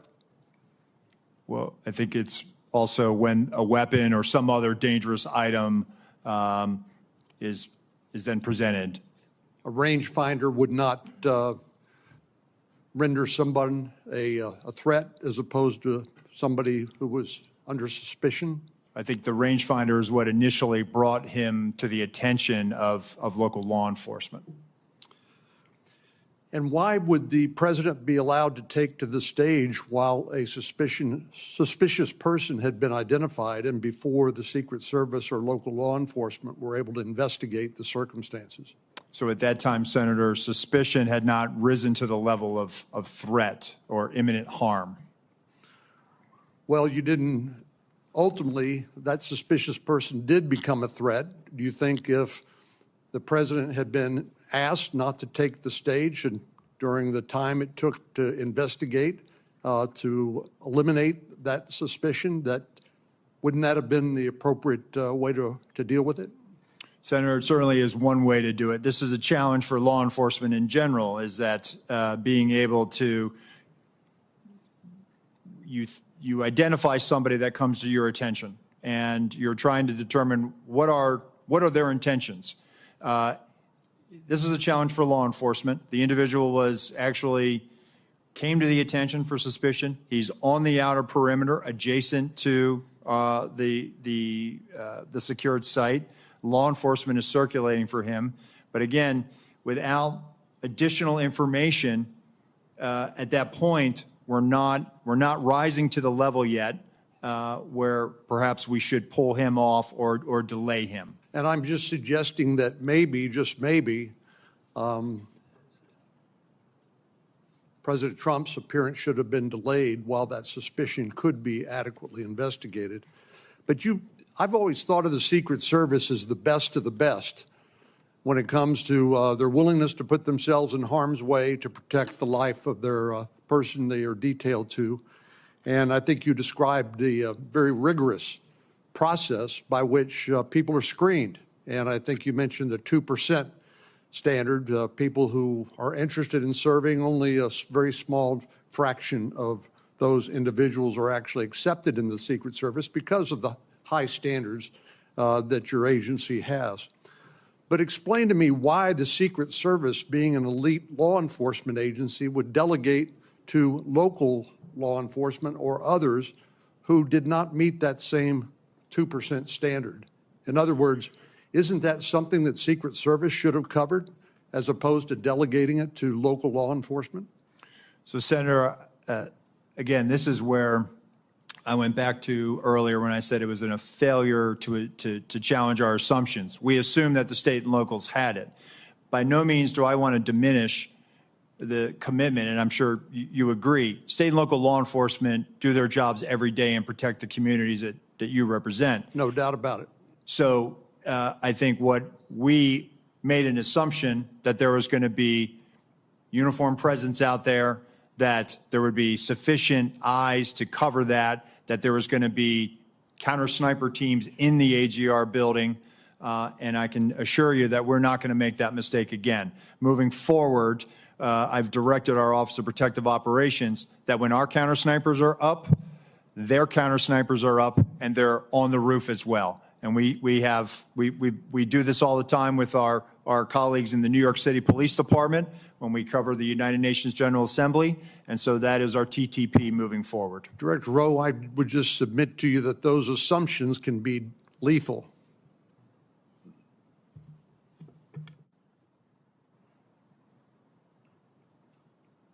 Senator Scott, you're recognized for your questions. Thank you, Chairman. Let me just follow up with what Senator Cornyn just asked. Do you know who makes the drone that the Secret Service uses? That Secret Service uses? Yeah, the one that that didn't work. Who's the manufacturer? Is it an American-made manufacturer? I believe it is, Senator. I'll get you we'll provide that to you in a queue first, sir. So we talked about this the other day. There's not in our, very few times in history do our presidents get shot at. So you know that this is something that the American public is very interested in. So as Senator Johnson said, there's a lot of questions being asked. I was at church Sunday and 3 people came up to me and asked me if there was a second shooter.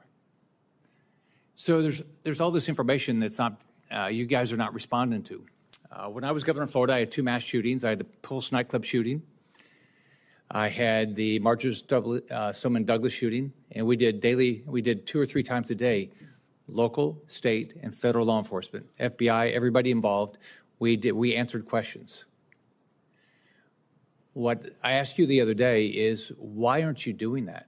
What you've allowed, what both of you have allowed, you've allowed the public to ask, assume the negative. And so, which I don't get. I think you should have been doing, and I think you guys should have been doing all along, at least once a day press conferences. I think that you've got to tell the public what's going on. Having a hearing is really nice, but how often are we going to do this? You're clearly not going to do it here for another month and a half. So I asked you the other day, why aren't you doing press conferences? And are you going to commit to doing press conferences? I think what you all said the other day, you're going to ask Secretary Mayorkas and Director Wray if you guys could do those daily press conferences and start giving the public information. What's the answer? So, Senator, that's why, one, I'm here today. I'm here today to provide information and answer those questions. And we are moving towards doing more frequent releases of information. And we are willing to do that press conference, and once we get through this hearing today, we are going to, in all likelihood, do one this week. Okay, so what's the commitment to the public that you're going to do press conference? I mean, are you going to, it's what, 17 days? I mean, the information, I mean, we are sitting 17 days into this, and I'm getting asked questions that I can't believe are true, but the public believes it's true. So what you all are doing is you're ruining your reputation, you impact the integrity of the federal government. It makes no sense to me. So are you going to commit to, are you going to do it once a month? I mean, both and the FBI, the same thing, not just you. What did Director Wray say? Did he say you couldn't do it?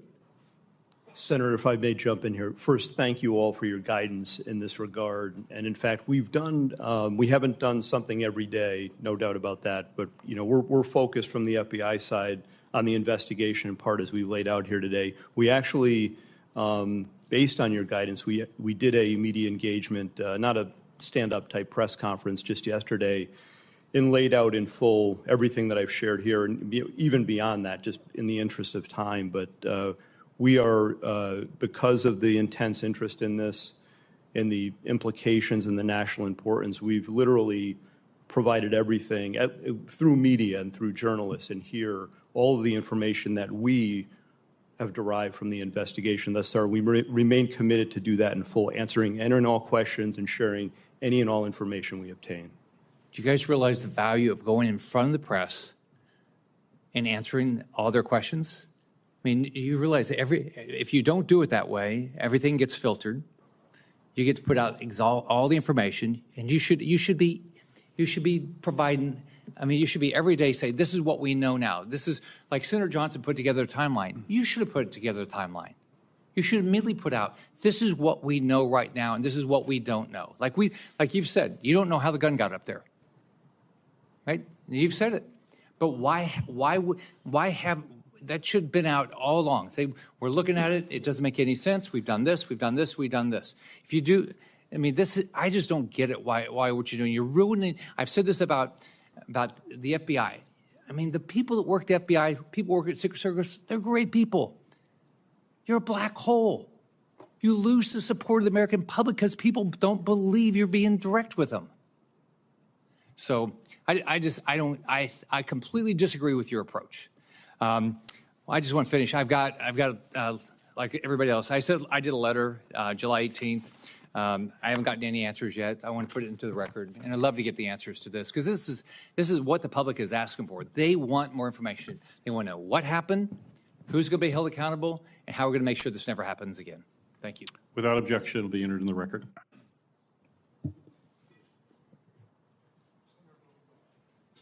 Thanks, Mr. Chairman.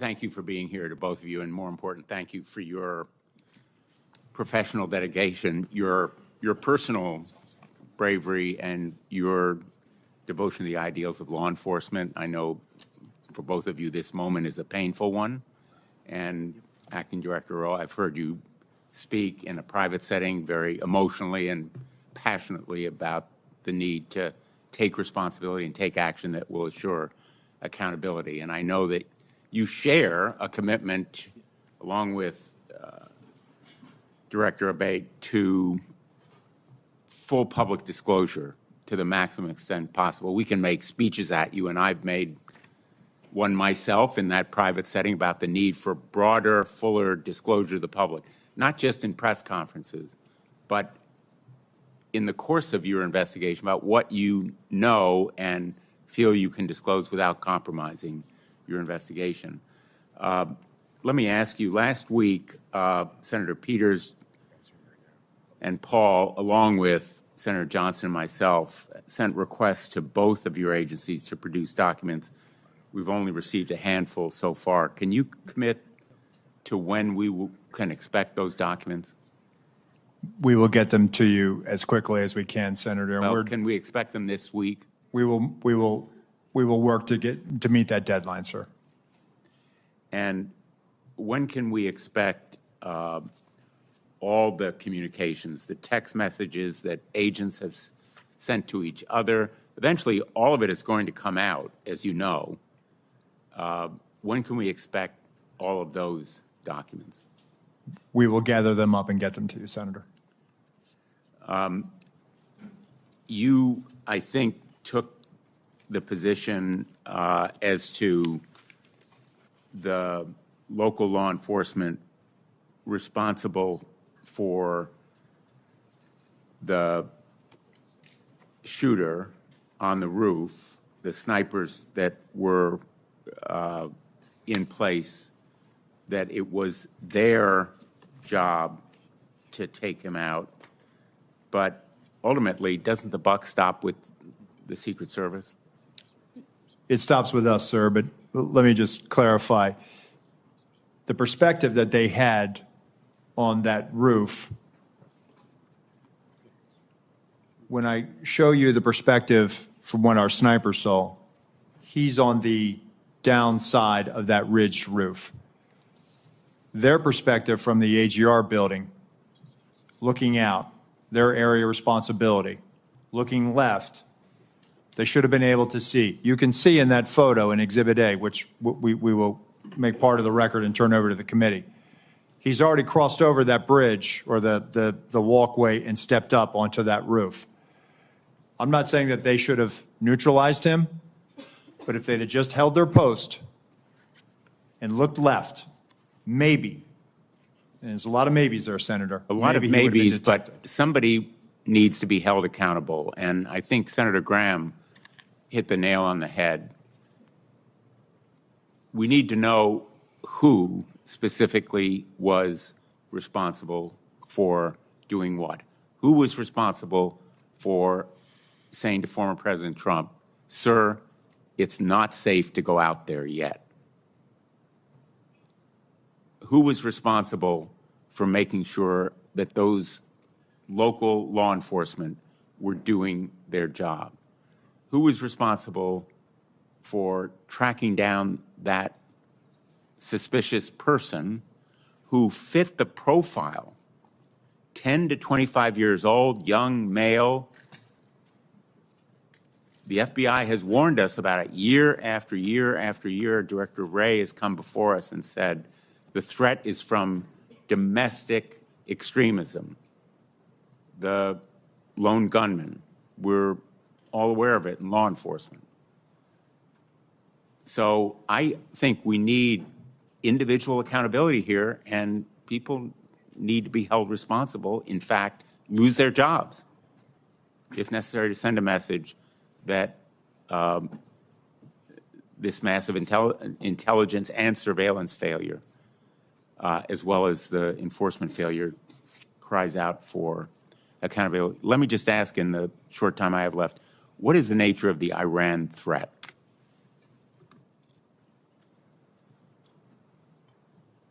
I'm sorry, Senator, could you repeat the question? What is the nature of the Iran threat, the threat to former President Trump that has been mentioned?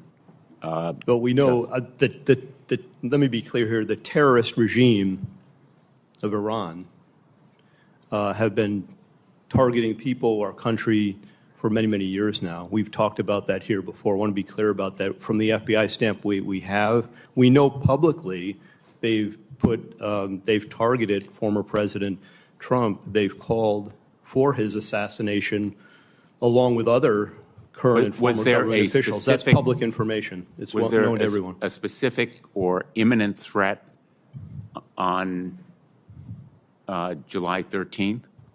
We have no information that there are any co-conspirators, or that foreign or domestic, including Iran, related to this. But we're not, I want to be clear, we have no evidence of that. We're not ruling anything out. We're looking into all possibilities and leaving our minds open to that. Was that on the minds of the Secret Service on July 13th, that there might be some threat from Iran? Sir, as Deputy Director Abate just said, we're aware of the public sentiment and statements of the government of Iran to do harm to Donald J. Trump, and we use a threat-based model. Thank you. Thanks, Mr. President. Senator Ossoff, you're recognized for your questions. Thank you, Mr. Chairman, and thank you both for your testimony today and for your service. Mr. Rowe, I want to begin discussing Secret Service staffing. and the extent to which HSI or other personnel are augmenting or backfilling inadequate Secret Service capacity generally and on the day of the assassination attempt? To what extent are HSI personnel, for example, filling close protection roles that would normally or optimally be filled by Secret Service personnel? So thank you, Senator, for that question. So as we have done, even back when we were with Treasury, we enlist during campaign years the assistance of other law enforcement agencies in that department. So when we were in Treasury, we used ATF, we used IRSCI.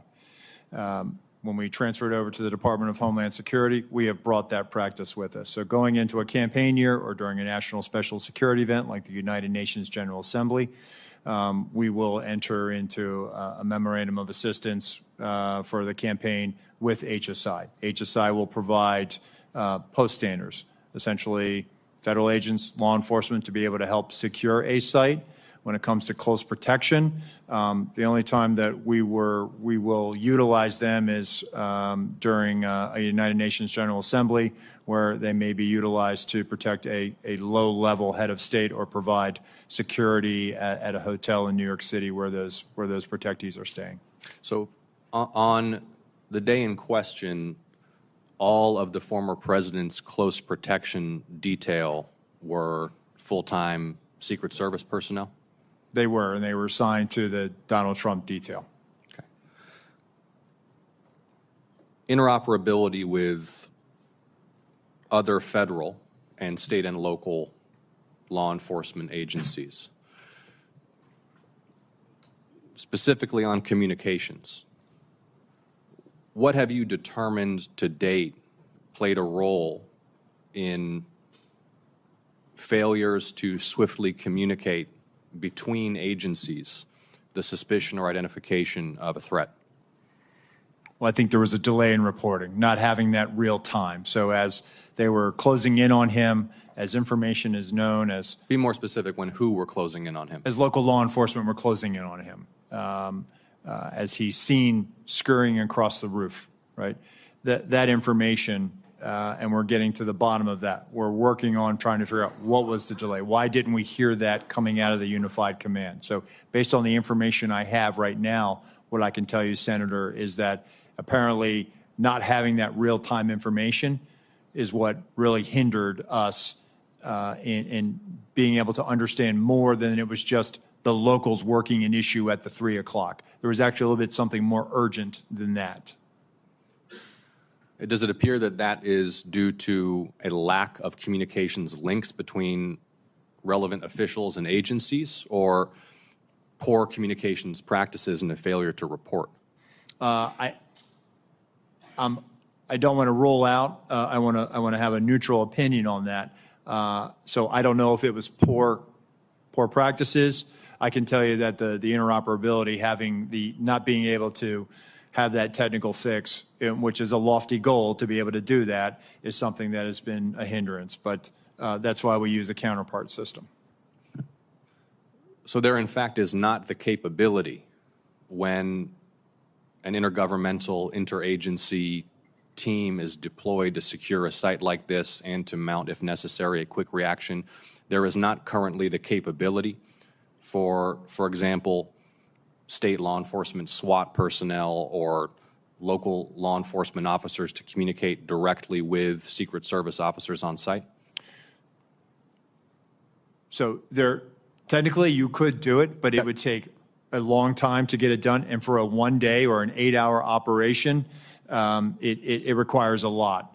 And it would be months of planning, of knowing that we are going to go to this particular jurisdiction and that we're going to need your frequencies, the keys, and we're going to need to load you into our radios, and you're going to be needed to load it into ours, and vice versa. Right. Well, this presents potentially, I think, an opportunity for the Homeland Security Committee. I mean, not just in an executive protection context, but any complex incident response, any counterterrorism, any natural disaster context. The inability swiftly to link personnel from disparate jurisdictions at the local, state, and federal level is a vulnerability for the nation, is it not? I would think, and based on my experience, being able to talk to other agencies in real time certainly would assist in that response. Mr. Chairman, do I have time for one more question? No, yes. Thank you. I know others have touched on this. One of the things that's been most baffling to the public has been the failure to fully secure this structure, which even to a layperson's uninformed eye clearly presents as a site from which an attack on the former president of this event could be mounted. And it had particular characteristics that made it even more of potential value to an attacker. Just walk us through one more time. Is there not an established doctrine or practice or checklist by which such sites are assessed for threat and determine whether or not to be within or without of the security perimeter? So, Senator, controlling high ground is something that is a must for us whenever we go into a location. Yeah. Well, I know we're all eager for more information on why that task was not completed in this case. Thank you for your testimony. Thank you, Senator Ossoff. Senator Lee?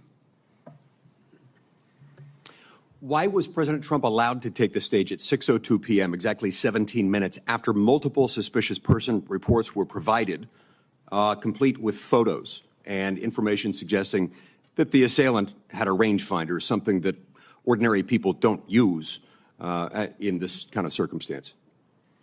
Senator, again, it was suspicion, not weapon, or there was never communication of that there was an individual with a gun or threat or other bad intentions. How many suspicious person reports did you receive that day?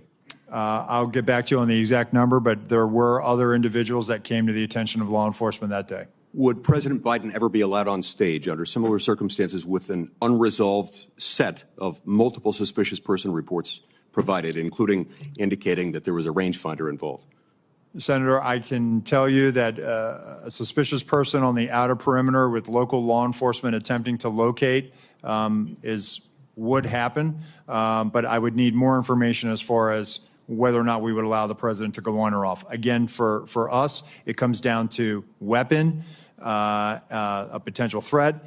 Is the individual carrying an IED? Is there a weapon? Is there some other factor that now ramps up our attention to let's hold off on this? If there were 8 shell casings found next to the assailant's body, but he was neutralized after the first shot, where did those other shots come from? Where did the other shots go? As far as the assailant's shooting? Yes. So did the assailant get out 8 shots, or were those shell casings left from the day before? Where did they come from? The shooter, Senator, we believe fired 8 rounds. We had the shooting reconstruction team go out there for a period of days and collect all that. So we have bullet holes, bullet fragmentation, all taken back, and we're still putting together the trajectory and ballistic analysis, although we do have fragments of the bullets, and bullets have been collected in the distance from the shooter's weapon. Gotcha. It's my understanding there was a sniper team assigned to a window with complete overlook, complete view of the roof, the same rooftop, sloped rooftop where the shots were fired. It's also my understanding, according to some whistleblower accounts, that post was abandoned. What can you tell me about that? Why was it abandoned? So I saw that from the colonel's testimony, sir, and it's something that I've asked and our mission assurance is getting to the bottom of. And there were two-man counter-sniper teams from the locals that were in that AGR building. And so at some point they just left? That I don't have an answer for you on that, Senator, but it seems to me that if even one of them left, there should have been remaining some additional eyes left in that building. Yep. That seems like something that maybe should be one of the very first questions you address. I'm actually surprised that you don't know that already, and I'd ask that you submit to us in writing what you learn as soon as you learn it. Will you commit to that? Yes, sir. What can you tell me about, well, let me just state this way. Multiple requests were made by Trump's protective detail and by Trump's campaign team to the Secret Service for additional resources. I'm told that those were denied. And as I recall, the Secret Service spokesperson initially denied that such requests were made and denied. Why not tell the truth from the outset? What were they trying to do there? So, Senator, I don't think there was any intention to mislead. Seems like a pretty material fact, doesn't it? I saw that report. Go ahead, Senator. Will you commit to me that you will submit to us in writing what requests were made, by whom, and to whom, and when they were denied? I will, sir. Okay. Look, at the end of the day, we're looking at a situation in which, at a minimum, people knew that this guy had a gun at least 2 minutes before the shooting happened. I want to know what you can tell me about what happened during that final 2-minute period, where a whole bunch of people in the crowd saw and were shouting, "He's got a gun."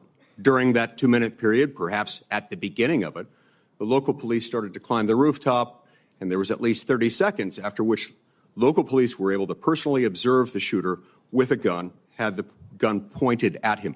What happened during that time period, and why on earth was President Trump not removed from the stage at that moment?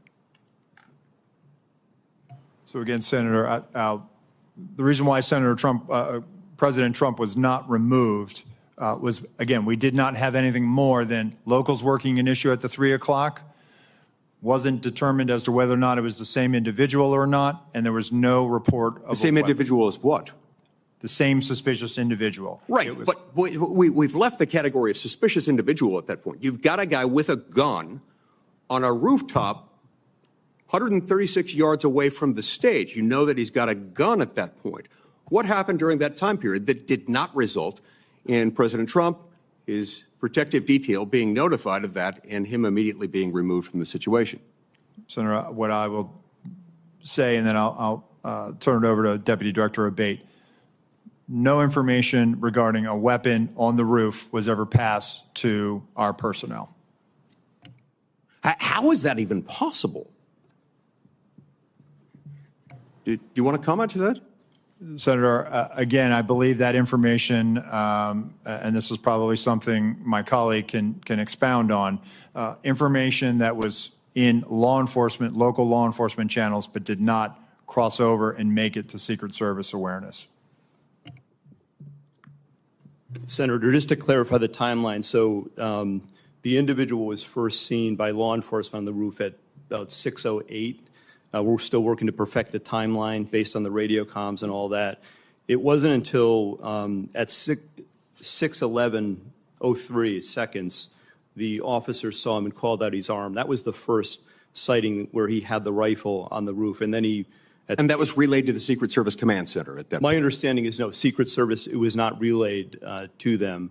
It's a narrower time frame, though. It's probably about maybe up to half a minute between the time he's seen with the rifle and when the shots are fired.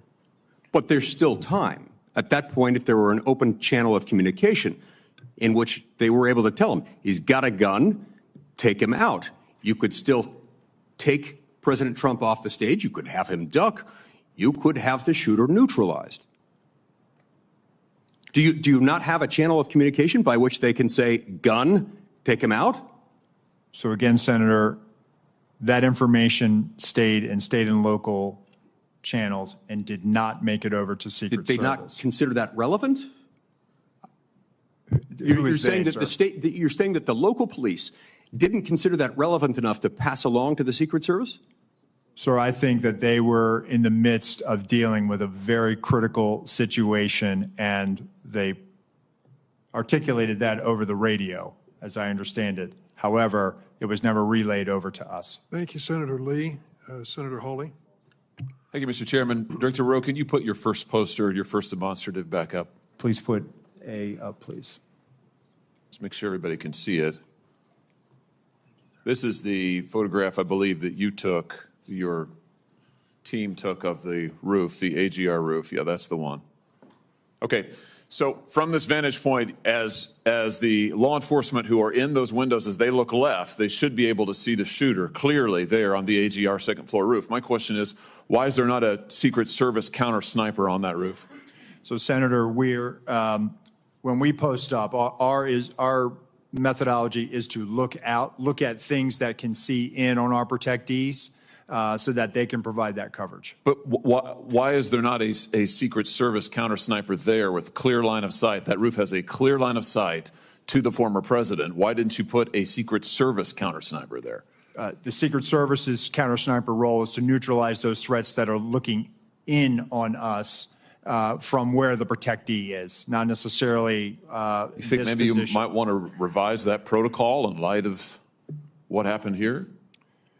They were protecting the principal, and I think in the principal got shot. I understand that, sir. So do you think you might want to revise the protocol? Let me ask you this. Who was the lead site agent who made the decision to leave the AGR building completely outside of the security perimeter? Who was that? Senator, I cannot give you that name. This person is operational. They're still doing investigations. They're still doing protective visits. Have they been relieved of duty?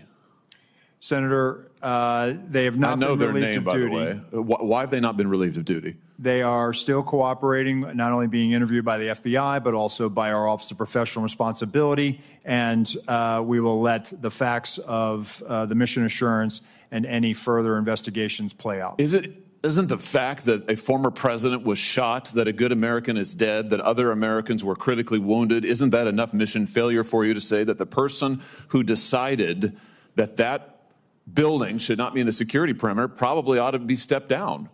Senator, I think you're using the word decided, and I think we need to allow the investigation play out to include. Who did make the decision then? If it wasn't the lead site agent, who made the decision not to put that in the security perimeter? Senator, you're zeroing in on one particular agent. I want to find out exactly what was the entire decision process. So I think I want to be neutral and make sure that we get to the bottom of it and interview everybody in order to determine if there was more than one person who perhaps exercised bad judgment. Well, sure. My question is, why don't you relieve everybody of duty who made bad judgment?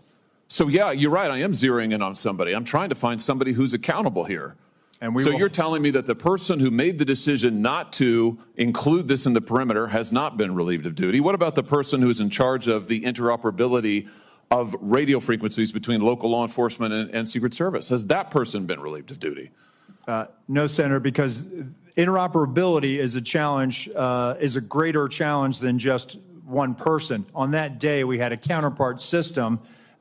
It failed As the person who made the decision to send Donald Trump onto stage knowing that you had a security situation, has that person been relieved of duty? No, sir, they haven't. Has the person who decided not to pull the former president off of stage when you knew that, in your words, the locals were working a serious security situation, has that person been relieved of duty? No, sir. Again, I refer you back to my original answer that we are investigating this through a mission assurance. And as opposed to zeroing in on one, what more do you need to investigate to know exactly what the decision-making process was? What more do you need to investigate to know that there were critical enough failures that some individuals ought to be held accountable? I mean, what more do you need to know? What I need to know is exactly what happened, and I need my investigators to do their job. And I cannot. A lot of people didn't do their jobs. I cannot put my thumb on the scale. Otherwise, what do you mean put your thumb on the scale? You're asking me, Senator, to completely make a rush to judgment about somebody failing. I acknowledge this was a failure of the Secret Service. Is it not prima facie that somebody has failed? A former president was shot. Sir, this could have been our Texas school book depository. I have lost sleep over that for the last 17 days, just like you have. Somebody to I will tell you, Senator, I will tell you, Senator, that I will not rush to judgment, that people will be held accountable, and I will do so with integrity and not rush to judgment and put people unfairly persecuted. Unfairly persecuted? Unfairly, we've got people who are we dead. have to be able to have a proper investigation into this, Senator. You said earlier that you've got to make sure that your protocols are followed, and unless there's a protocol violation, people wouldn't be disciplined. I would just say to you, I don't really care that much about your protocols. I think if your protocols don't provide for the fact that when a former president is shot, when an American is killed, when other rally-goers, innocent people who just showed up on the day, when they are shot at and critically wounded, if that isn't a protocol violation prima facie, you should revise your protocols. Senator, I think this is where you and I agree. This was a failure, and we will get to the bottom of it. Well, I hope you're going to do something about it. Let me ask you something else. The Real Clear Politics reports this morning that you were directly involved in denying additional security resources and personnel, including counter-snipers, not just to this event, but over the last 2 years, that President Trump's team repeatedly asked for these additional resources, and you personally were involved in denying them. Is that true? Senator, as I stated earlier, that is not true. So you never denied any resources to former President Trump's team? No, not me. No, sir. And you weren't involved in any of that? You were never involved in the decision-making? No, sir, I was not. Let me ask you just one or two other things here quickly. Well, whistleblowers tell me that, in fact, law enforcement were stationed to be on that roof and that law enforcement abandoned their post because it was too hot. Is that accurate? Senator, I have heard that as well. Again, they posted up inside. And I think moving forward, as I said earlier, we're going to ensure that state and local counter snipers are on roofs. But do you know if someone was supposed to be on the roof? Do you know if someone was in fact? That's what the whistleblowers tells me. That may or may not be accurate. Do you know that to be the fact? Was somebody posted to the roof, local law enforcement or whomever? I do not know that to be a fact. Well, can I ask you why you don't know that?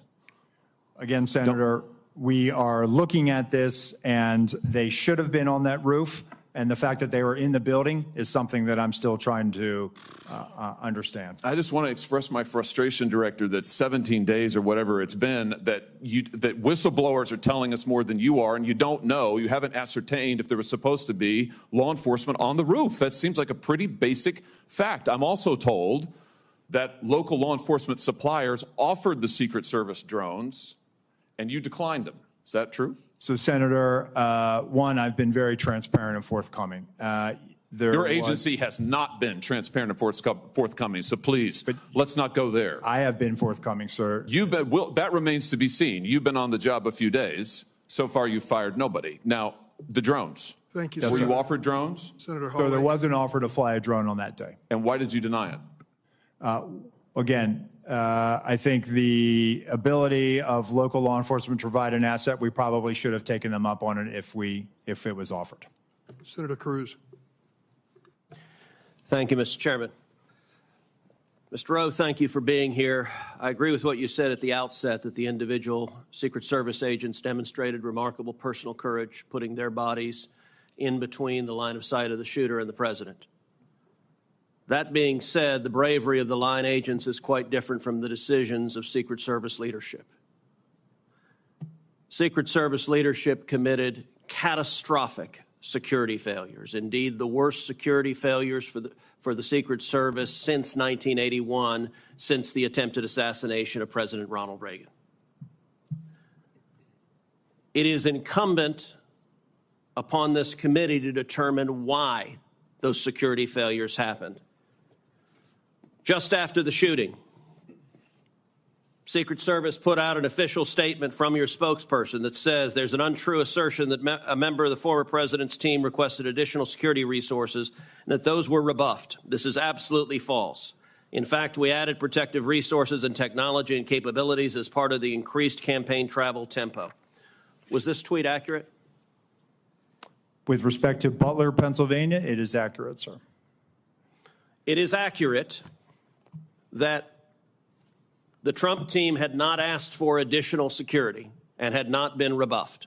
If you're talking about Butler, Pennsylvania, all assets requested were approved. If you're talking about the media reporting of assets requested, there were times when assets were unavailable and not able to be filled, and those gaps were staffed with state and local law enforcement tactical assets. So I'm reading from the Washington Post, July 20th, 2024. Secret Service said to have denied requests for more security at Trump events. The opening paragraph, top officials of the U.S. Secret Service repeatedly denied requests for additional resources and personnel sought by Donald Trump's security detail in the 2 years leading up to his attempted assassination, according to 4 people familiar with the requests. Is that right, that repeatedly the Trump detail asked for more resources and repeatedly Secret Service leadership turned that down? That is not accurate, Senator. Assets are requested. There's a process that is made. And how many requests did the Trump team or the Trump detail ask for? I can get you that number in a queue. You don't know now. So I can speak to the ones that reported in the Washington Post, and we can go through them if you like. But you don't know how many requests there were. In general, how many requests since 2021 that the former Trump detail has made a request for assets? You've had 2 weeks. You had a spokesperson put something out that is false on its face. By the way, did you approve this statement when it went out? I don't know if I did or didn't, Senator. Has this spokesperson, is he still employed? Does he still have a job? He is still employed, Senator. So he lied on behalf of the Secret Service. He still has a job. Did your predecessor, the former director, did she approve this statement? Senator, our comms team, they send out statements, they do deconflict them, and they put them out. Did she approve this statement? I don't know if she did or did not. Senator. And you don't know if you did either? I don't recall approving it, Senator. Will you commit to provide this committee in writing every written request for additional resources from the Trump campaign or the Trump detail and every response from Secret Service? Senator, I will commit to providing responses and getting you the information that you are seeking. Let me ask you something. And who makes the decision to deny those requests? Did you make that decision? Which requests? Are you talking about the ones that were in the Washington Post? Yes. So the process, sir, is that a detail will make a request for either staffing, technical assets, that is handled between the field office and the detail. It goes up to a logistics office between our Okay, so there's a bureaucracy. Is there a decision maker? It's not a bureaucracy, Senator. Give me it's the a person process. that's a decision maker. Is there one? Senator, it's a conversation. It's not just an absolute yay or nay. So let me tell you what I believe. I believe that the Secret Service leadership made a political decision to deny these requests. And I think the Biden administration has been suffused with partisan politics. Did the same person who denied the request for additional security to President Trump also repeatedly deny the request for security to Robert F. Kennedy Jr., whose father was murdered by an assassin and whose uncle was murdered by an assassin? Did the same person make that decision? Senator, what I will tell you is that Secret Service agents are not political. Okay, you're not answering my question. But you know what? Leadership appointed by the president, leadership appointed by the president is political. I have a simple question, yes or no. Did the same person deny the Trump request that also denied the RFK request? That's a yes or no question.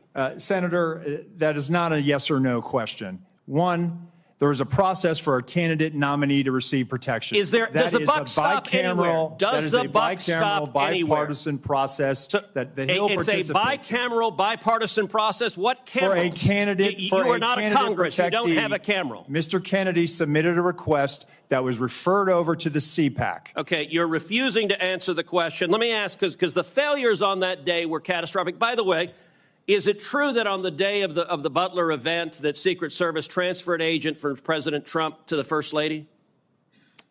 No, sir, that's not true. That's been widely reported. It's not true. There was one airport agent that actually went on the manpower request for the Trump detail. They handled the arrival at the airport for the First Lady. What was the relative size of the Trump detail compared to the detail that is assigned to the President or the First Lady? Senator, the former president travels with a full shift, just like the president. What's so the exact same size? Is that your testimony that President Trump had the same size detail that President Biden has? On the day of in Butler, the agents surrounding him, it is the same number of agents surrounding the president today. There is a difference between a sitting president who also not only Hold on, you're using president in a way that is not clear. Is it your testimony that in Butler, Pennsylvania, Donald Trump had the same number of agents protecting him that Joe Biden has at a comparable event? I'm telling you the shift, the close protection shift surrounding. That's yes what you or no? asked me, Senator, and I'm trying to answer it. You are not answering it. Is it the same number of agents or not? Senator, there is a difference between the sitting president of the United States. Then what's the difference? The difference? 2x, 3x, 5x, National 10x? Command Authority to launch a nuclear strike, sir. I'm not other assets how many more travel agents? with the president that Sir, the former president will you are not get. refusing to but answer the number straight. of Secret Service Sir, agents protecting him. Stop interrupting me. Go ahead, You Senator. are refusing to answer clear and direct questions. I am asking the relative difference in the number of agents between those assigned to Donald Trump and those assigned to Joe Biden. I'm not asking why you assign more to Joe Biden. I'm asking, is the difference, is it 2x? Is it 3x? Is it 5x? Is it 10x? Senator, I will get you that number so you can see it with your own eyes. Senator Marshall, you're recognized for your questions. Thank you, Mr. Chairman. Director Rowe, there was probably 10 buildings within sniper range of President Trump on that afternoon. Why was the building being used by the sniper not in the security zone? That's a question that I've asked, Senator. There was a decision that we were going to construct the site and it was going to maintain within the Butler Farm site, Butler Farm Show site. That that building, that AGR, was right on the curtilage of our outer perimeter. And it's something that I, again, having been there and walked it, I had a hard time understanding. So there's no as to protocol why. that says anything within 300, 500 yards, direct line of the president should be in or out of the security zone. There's not a protocol that describes that. So, Senator, what we try to do is we try to either control the high ground or mitigate line of sight concerns. Okay. You've stated that on multiple occasions, President Trump's team was denied more of a detail, more assets.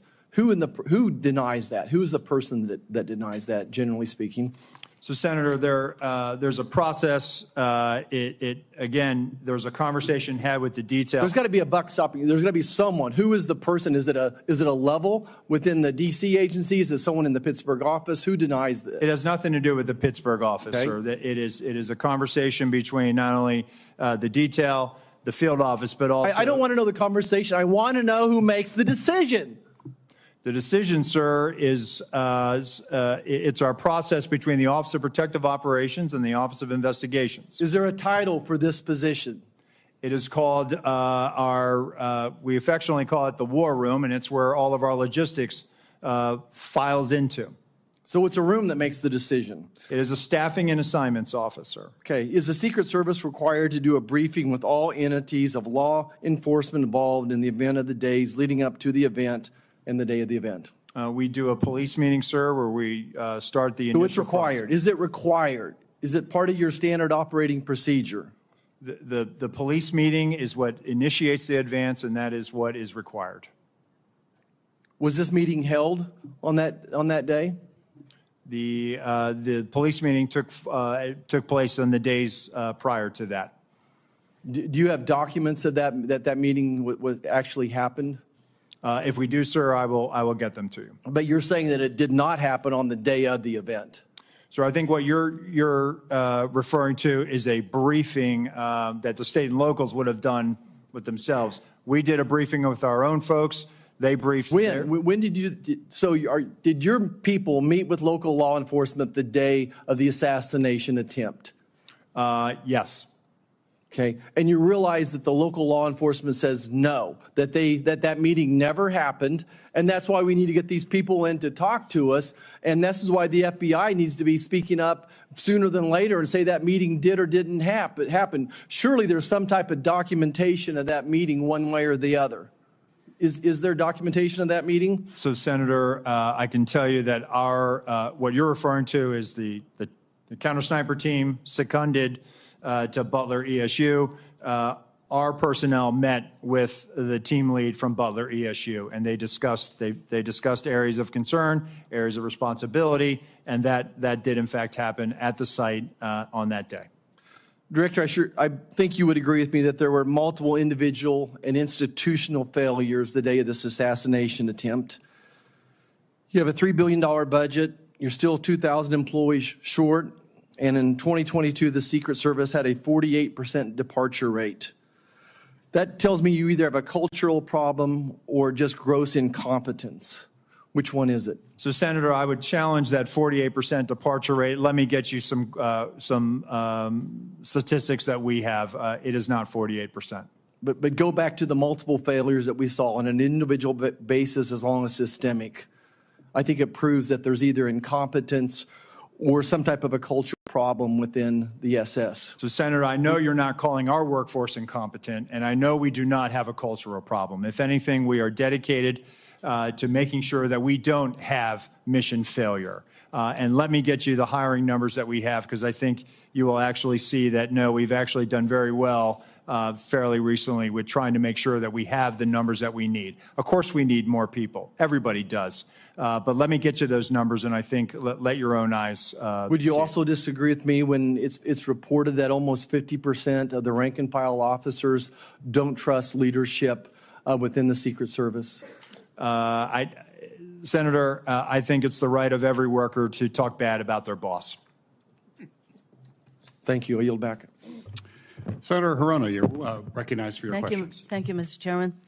Clearly, there is a lot that the Secret Service has to answer for in this stunning security failure.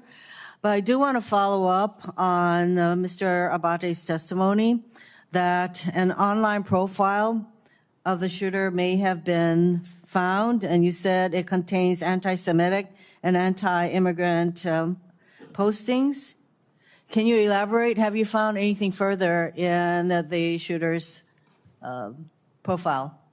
Senator, this was just discovered, as I mentioned, and it's being closely analyzed right now. We need to verify that it is, in fact, that it belonged to the now deceased shooter and that he made these comments. So that's why I felt it important in the interest of transparency to share that here, but add the caveat that we still have a lot of work to do, which we're working on quickly to determine that.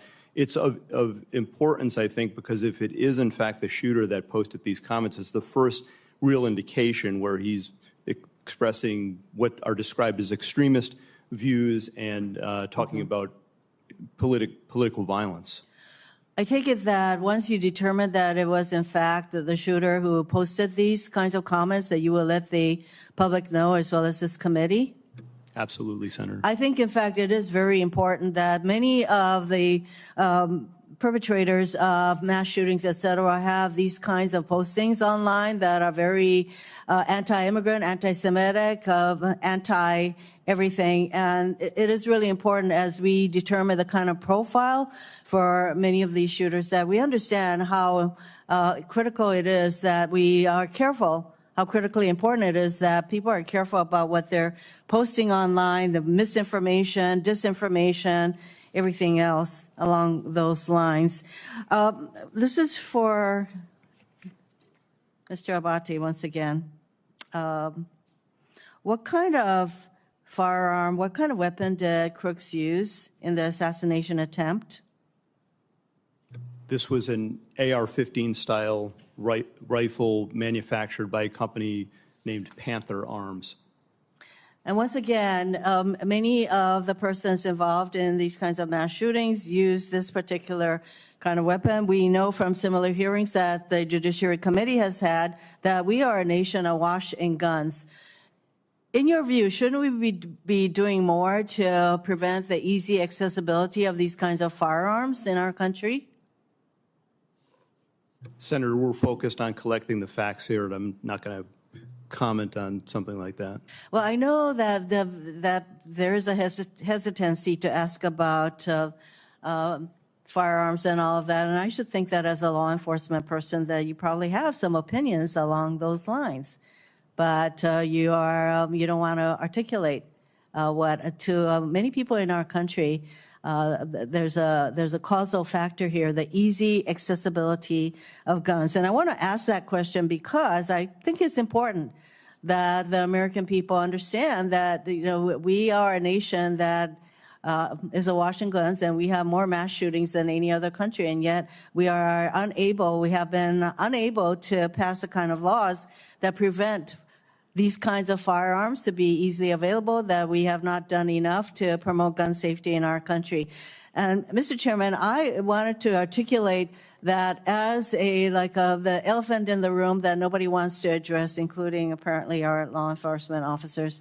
I am disappointed in that, but obviously we have work to do to create a much safer environment and to prevent persons who have these kinds of ideological perspectives and who are, I would say, who have these kinds of profiles to have such easy accessibility to the kind of firearms that can cause mass death and destruction. Thank you, Mr. Chairman. Senator Langford, you're recognized for your questions. Chairman, thank you. Thank you to both of you for the testimony today. Director Rowe, future Vice President J.D. Vance was in my state this past week in Oklahoma City. I talked with some of the Secret Service folks that are there. They're doing a terrific job. I got a chance to be able to thank them personally for the tasks they're doing, and I know the Oklahoma folks in Secret Service, and they're very dedicated, incredibly sharp people on that team. So I know this is a challenge to all Secret Service. This is something every Secret Service agent wakes up every single day and wants to avoid. So please continue to be able to pass on our gratitude for the work they do every single day and for what's happening out there. I will, So sir. I appreciate that. Mr. Bate, I want to ask you about some of the interviews that have happened. Y'all have done more than 400 interviews at this point. For the counter sniper team that was local law enforcement that was on the second floor overlooking that rooftop, have they been interviewed at this point? Yes, Senator, I believe that each of them have been interviewed. Do you know offhand if they were at their post at that time, able to look across that? They were at that post at sometimes, do we know they were at that post at 6:08 to 6:11? My understanding, and I want to be fair, I have not read the reports directly, but I've been briefed on some of it. They were at times during the time frame we're talking about here on post within the AGR building.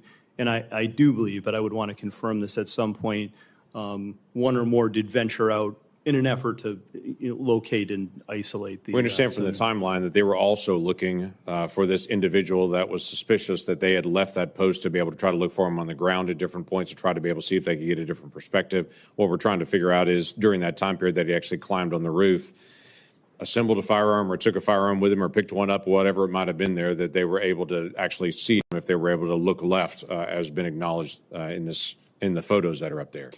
Senator, I don't know the exact timing and the movements of each officer that was out there, but what I would derive from it is they were all focused on locating the shooter, right, the suspicious person at the time. And then, as we've all seen, the one officer attempted to get on the roof directly. There were efforts going on in those final minutes, right, on the video to try to get to this person. We've got one officer being boosted up by another officer, yes, to look up on the roof because people on the ground had said there's someone up there and they have a gun that's crawling on that roof. And so they climbed up to be able to see it. He turned around with a rifle. He came down. And then at that point, he gets on the local radio that he has and says there's someone on the roof with a gun. Is that correct?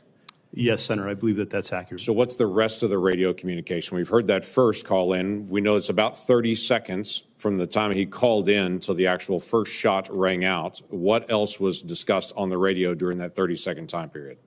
Senator, we have the radio communications. The local radio communications were recorded and captured, and we do have that as part of the investigation.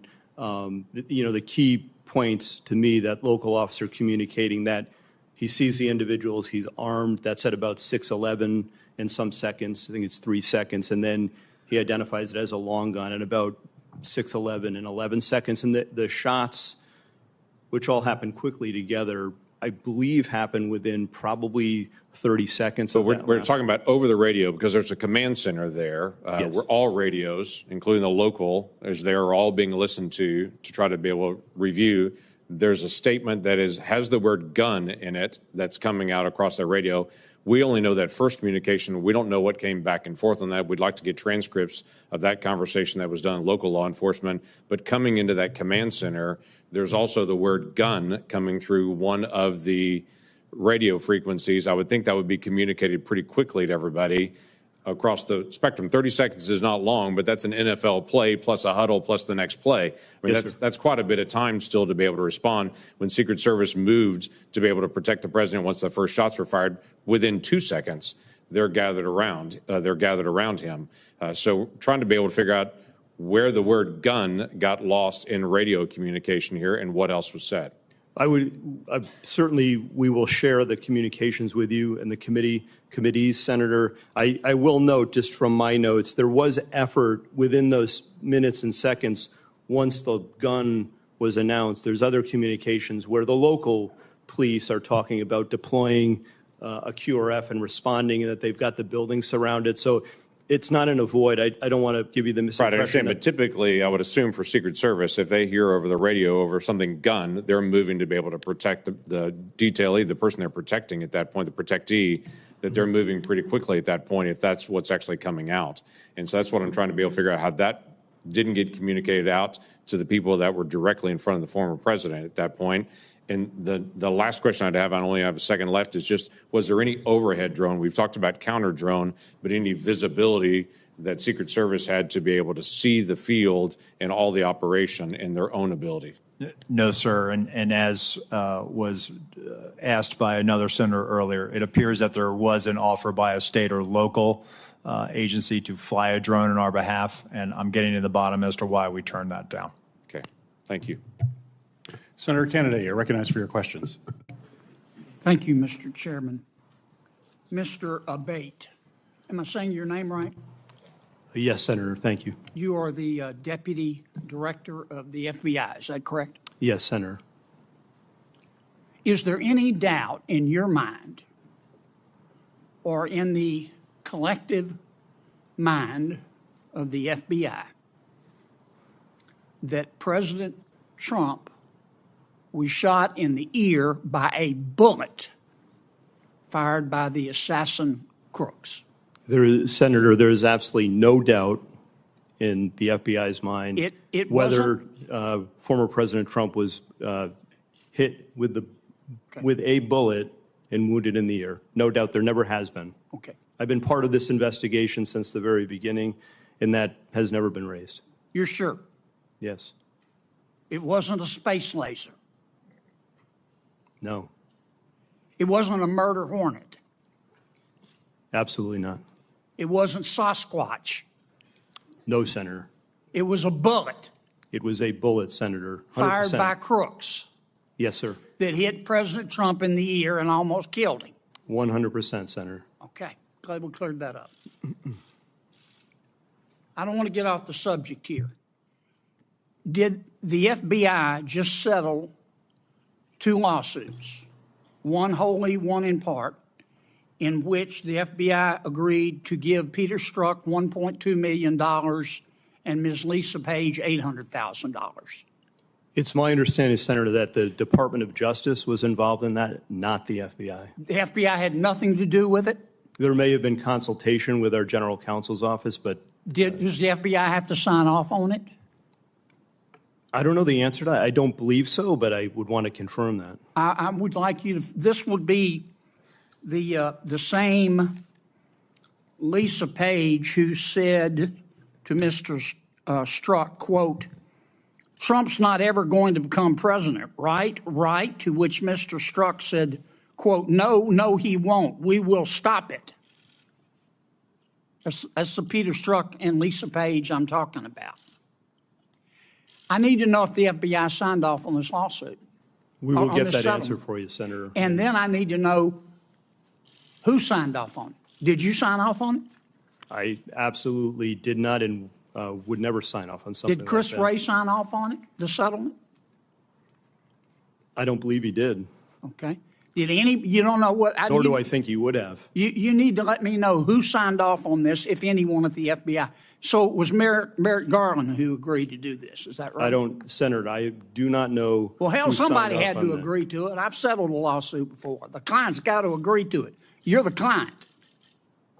All right. Understood. I'm gonna direct in to the Department of Justice to answer All right. those Get questions. me That's- that information if you would. Mr. Rowe,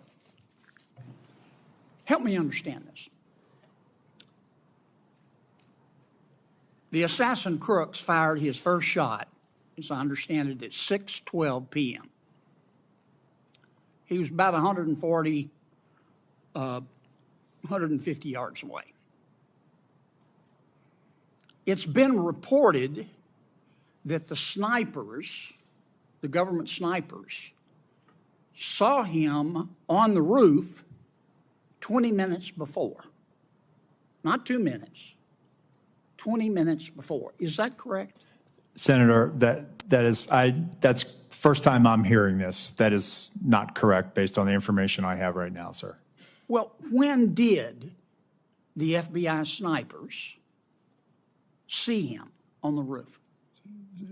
Just Secret Service sniper, sir. I mean, I'm sorry, you're right. That's Secret an insult, Service sir. sniper. No, I'm just kidding. I understand. I apologize. When did the Secret Service snipers, one of whom ultimately shot the assassin crooks, first see him on that roof?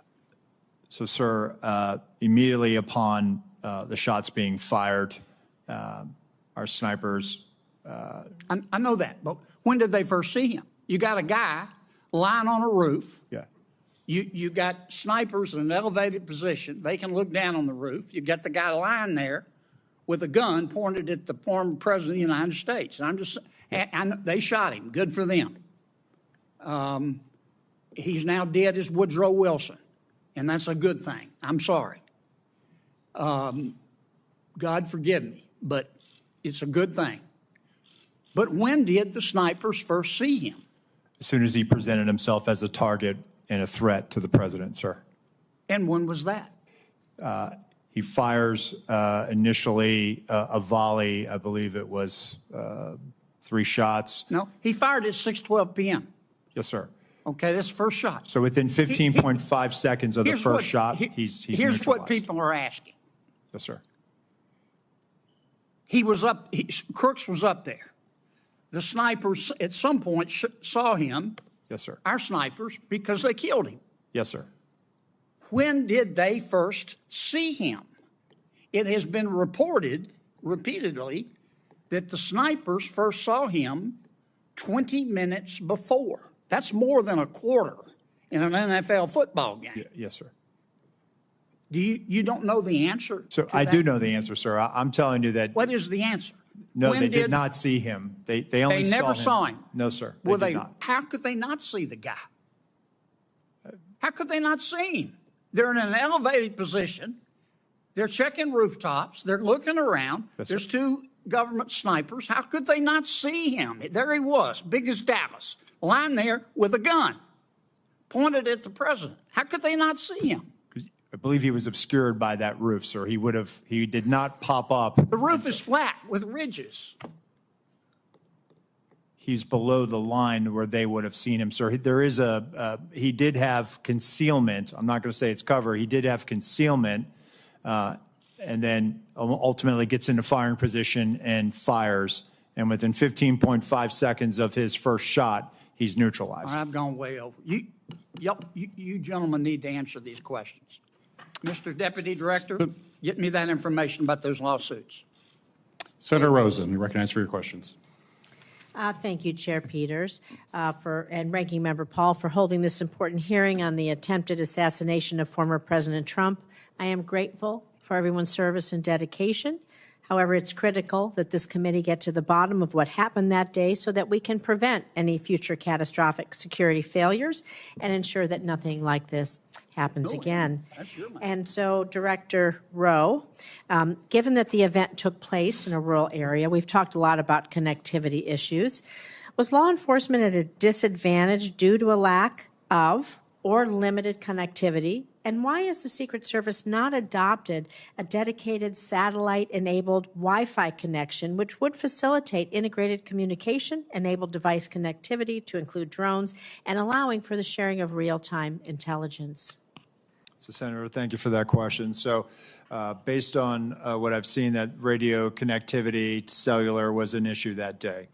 With respect to the satellite broadband, that is something that I've tasked our CIO, and then we're getting some support from the Department of Homeland Security on. So we will start to leverage whatever asset we have to ensure that connectivity. Well, I can tell you that we have those SEER ratings in Homeland Security, those special event ratings that we have for things like the Super Bowl. We have it a lot in Las Vegas, and they do bring these mobile units to be sure that we have all the dedicated Wi-Fi cell service and integration that is absolutely necessary for securing a huge event. And so I look forward to hearing about that. Thank you. I want to talk a little bit about intelligence for lone wolf actors, because although we have not been made aware of any specific intelligence the Secret Service or others had in the shooter before the event, we do know that we have intel on Iranian threats against the former president. And so again, Acting Director Rowe, could you talk to us about how you utilize intelligence collection as a way of mitigating threats from state actors like Iran compared to what you do, compared to lone wolf actors, what it seems to be like the attempted assassin that we have here in Crooks. And so, and what are the specific challenges with the intelligence collection as a mitigation tool against lone wolf actors versus state actors? So Senator, first let me preface by saying the Secret Service is not a member of the intelligence community. However, we are their biggest consumers of information, and we receive that information regularly, especially as it pertains to our protective mission and the people that we protect. We have embeds with the FBI through their National Joint Terrorism Task Forces. Our agents are basically embeds and are able to not only receive information, but also follow up on investigations that may have a nexus or a direction of interest towards one of our protectees. We have an excellent working relationship with the FBI. We have an excellent working relationship with the intelligence community. We are not collectors. We are consumers of finished analytic products that the intelligence community of the FBI produces. We ingest them, and then we use that to adjust our protective posture. And we do this daily, weekly, all of the time. And it's not only for protectees, but also the events and sites that we protect on a permanent or temporary basis. With respect to largely a lot of the people that come to our attention, in the case of the assailant, to me, as I overlay him over top of, say, John Hinckley, who tried to shoot President Reagan, I see an individual based on the information that I have now, some of the great work that the FBI has done. We have an individual who's a loner. We have an individual who was focused on Donald Trump and Joe Biden. Hinckley traveled the 80 campaign, and we know that he followed President Carter. It just, on March of '81, he happened to show up in Washington, D.C., and he saw an opportunity to try to attack President Reagan. So when it comes to the Secret Service, and 1981 was a watershed moment for us. We have people that are, for whatever reason, fixated on carrying out an attack against the President of the United States or one of our protectees. And in this instance, you have the assailant who was a loner. Obviously, he was researching. He had researched the Democratic National Convention. He had researched and Googled or used a search engine about the president, the former president. And so I think he had moved towards an idea that he was going to try to do something. And so when I look at this, we don't have a challenge with the FBI or the intelligence community. I think what we always try to wrestle with is trying to line up and see people as they're starting to head down a pathway towards violence. And it's something that we have spent a lot of time and resources in with our National Threat Assessment Center to try to gain a better understanding so that we can help our agents in the field as they're doing these protective intelligence cases and these investigations to be able to make a determination, is somebody generally a threat, or do they need mental health, or do they need some other type of service? Thank you. I appreciate that. My time's over. Thank you, Mr. Chairman. Thank you. Senator Cotton, you're recognized for your questions. At the onset, I want to express, as many members have, as President Trump did, the admiration and respect for the bravery and skill of the officers who were on site that day, Secret Service officers, as well as all the local law enforcement. As it happened, my 9-year-old son was watching with me that afternoon, and it was hard to get him to turn away from it. And he asked who all those men and women were who jumped on Mr. Trump. And I said, in layman's terms, those are his bodyguards. And he said, what are they doing? I said, they're protecting him from a bullet. And he said, actually? And I said, yes. He said, for real? And I said, yes. And it was hard for him to process that. But as a reminder, I told him that there are men and women in the Secret Service, in law enforcement, in the military who are willing to die for our country. And it's an important lesson, I think, that everyone should take away from this, that you had very brave men and women on the ground there who were doing their job to protect this country, to protect a former president and a nominee for president, as they do every day for so many other protectees. Obviously, there were failures in the planning and preparation for this event. Mr. Rowe, we've heard that the shooter had a golf rangefinder. Was that not on the list of prohibited items at an event like this? Currently, it is not on the list of prohibitive items, but we're going to make that change, Senator. John Kennedy can't get into an LSU football game with a flask. Yeah, I can. Well, he probably can, but he's not supposed to. It just seems like common sense that you don't need a laser rangefinder at an event like this. And it feels like that a lot of that was just the lack of common sense being exercised. Are officers not empowered on the front line to use common sense to say, like, if a guy has a laser rangefinder, he should be detained or at least stopped, and that's why he's carrying it around. If you have a building like this that's not secure from 150 meters away, someone, even the front line, lowest level, most junior officer, should be able to kind of like send up the red flag immediately and say, like, we need to halt everything right now and figure out what the hell is going on. I mean, do officers not feel empowered to use that kind of common So sense? I would hope they would, Senator. I can tell you from our uniform division officers that run our magnetometer screening, they do a tremendous job. And even though something may or may not be on the prohibitive items list, they are well trained and they do exercise that good common sense. And you want this I want important them. message. Okay, I want every one of your officers all around the country to hear that their acting director wants them to exercise common sense. It doesn't have to be policy or protocol or procedure. They should exercise common sense. Thank you for that.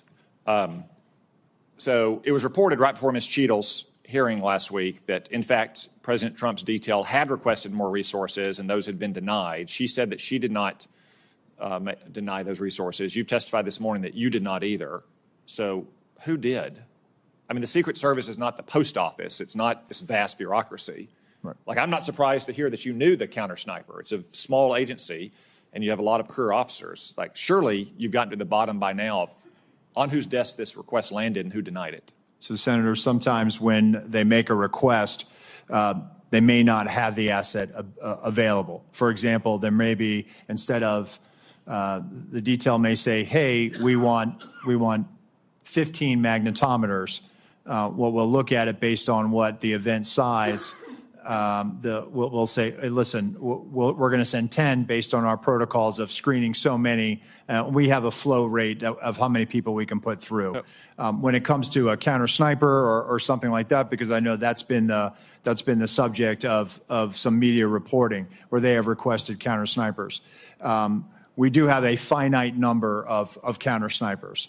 And so what we try to do is if we cannot fill that asset, and that's where we'll say, hey, we can't fill this assignment. However, through the field office, they will use local law enforcement resources. And so in those situations, for example, in the one that has been the subject of a lot of reporting with Pickens, South Carolina, they in fact did use local assets to be able to do that. And there were 3 counter sniper teams.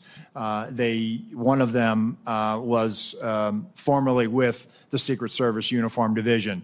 And so they actually used the same practices that we use. So it's not that there was a drop in the capability. They actually used the best practices that we would use.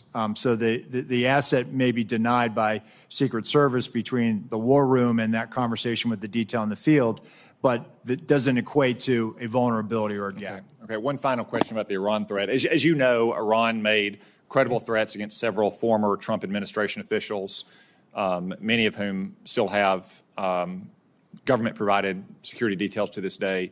Ms. Cheadle removed Secret Service protection from Robert O'Brien last year. Were you involved in that decision? So, Senator, he was a memorandum protectee. Meaning that the president authorized protection for him. We do not weigh in on who gets protection. Why? So you're still protecting some others. I won't reveal their names. You are still protecting others, and other personal security offices in the federal government are protecting others. Other officials don't reveal their names. Like who made the decision that Robert O'Brien no longer needed a security detail, despite Iran's ongoing credible threats? So I can tell you, sir, it wasn't the Secret Service. We don't factor into that decision. Can you take a look at why that happened now that you're in charge and consider the possibility that he might still need that protection, given all of his counterparts in the Trump administration still have protection? I will do so, Senator. Go ahead. No, you go ahead. Go ahead. I would have said, like, again, I'm not going to reveal the protective details, but I'm pretty confident that the agency can get this done. And I think it needs to get done if you look at the kind of ongoing threats that he and all these others face. Yeah, I will, sir. Despite all the resource constraints we've talked about today, he's not the President of the United States. He doesn't have an 18-car motorcade, nor do any of the others. I think he needs that protective detail. And now that you're in charge, I'm asking you to take a new look at that and also talk to your supervisors inside the department about whether you can spare just that small, limited amount of resources, okay? Senator Welch, you're recognized for your question. I will, sir. Thank you very much. You know, there's, first of all, thank you both for the tremendous work you do and for all the folks behind you and under you. So thank you for that. I kind of want to follow up a little bit on Senator Cotton. You know, there's 3 issues that have been raised. One is the selection of who gets protection, and you've addressed that just now. The other is whether it's a budget issue, which I don't necessarily think it is. But then there's the operational question. Was this an operational failure? And it appears to me that's where the focus should be. And one of the issues on the operations is the capacity of people who are part of the team, both Secret Service and also the local law enforcement, their capacity to act on what they see. And this is what Senator Cotton, I think, was talking about with common sense.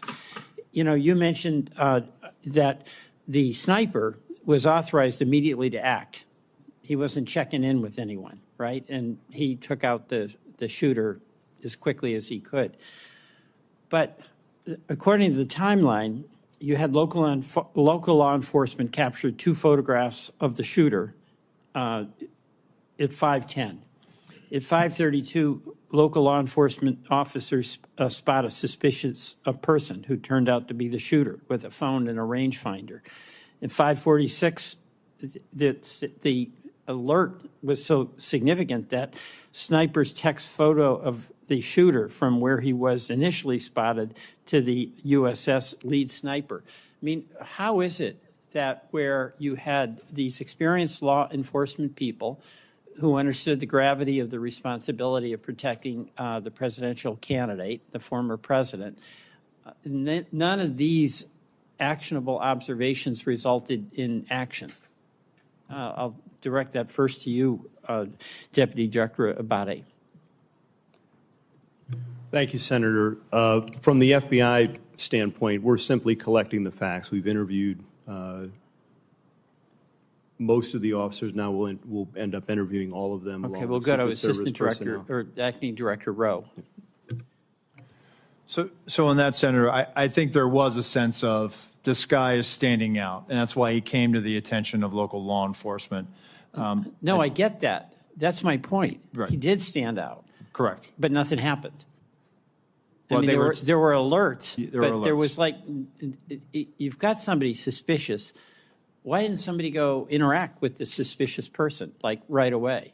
And they were attempting to locate him. I can't answer that question as to why, if they took a picture of him and they thought he was unusual, suspicious, not acting normal, why there wasn't. And I think, again, there was probably an assumption on the part of that officer that took that picture that, oh, some uniform or somebody will go eventually and walk up to this. Well, see, that's what seems like an operational failure. Somebody else will do it. So is the responsibility of an officer to alert some other officer that they think somebody might be suspicious, or the first officer who sees a suspicious person can take the next step to actually engage that person or talk to someone very, very close to it and say engage that person?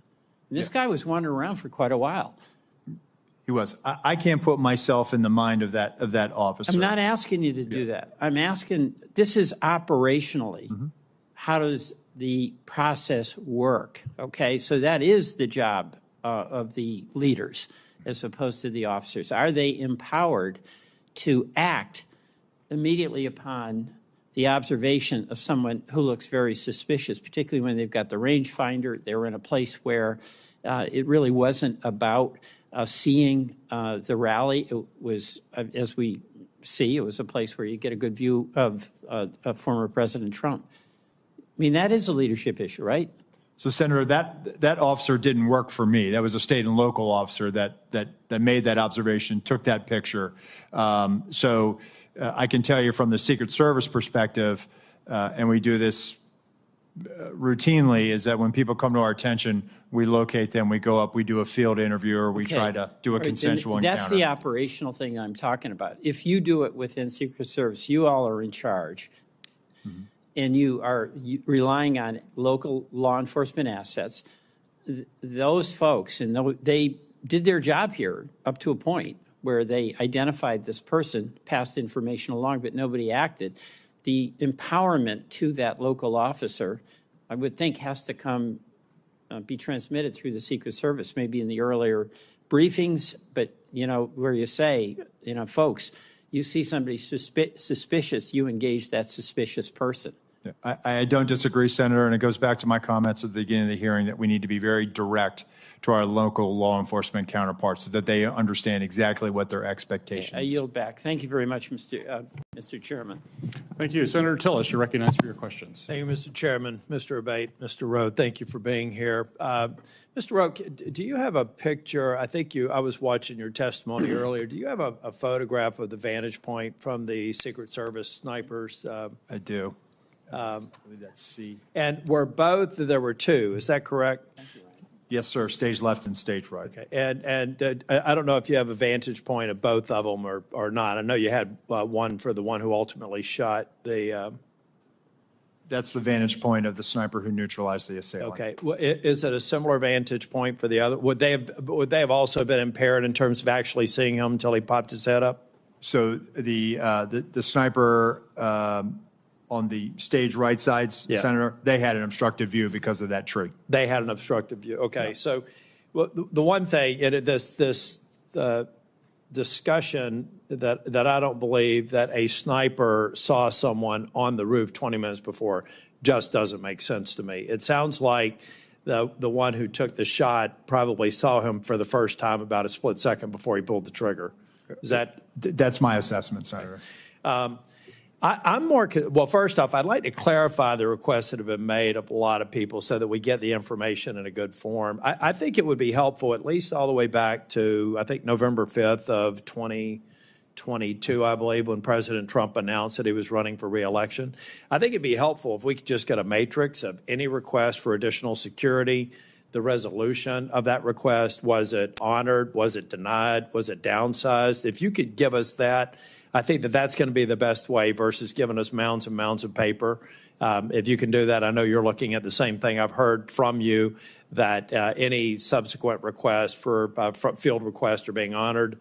I believe that's true. Is that your testimony? Yes, sir. Okay, thank you. I'm more worried about the 24 to 30 seconds between the time I believe local law enforcement officer was hoisted on the shoulders of another police officer, saw a person armed less than 200 yards away from the president, who I believe jumped down. What happened in those 24 or 30 seconds? I mean, obviously, there's no such thing as a panic button. The first thing you'd think is you hit panic, you cover the president, get him off stage. None of that happened. What happened? Is it just that I hear a text message? What actually happened in the 30 seconds where a law enforcement officer knew that a gun was pointed in the direction of the president from a fairly short range? What actually did those folks who did have knowledge of exactly what was happening and could probably infer what was about to happen, what did they do? And Mr. Abate or Mr. Rowe, either one, based on your interviews.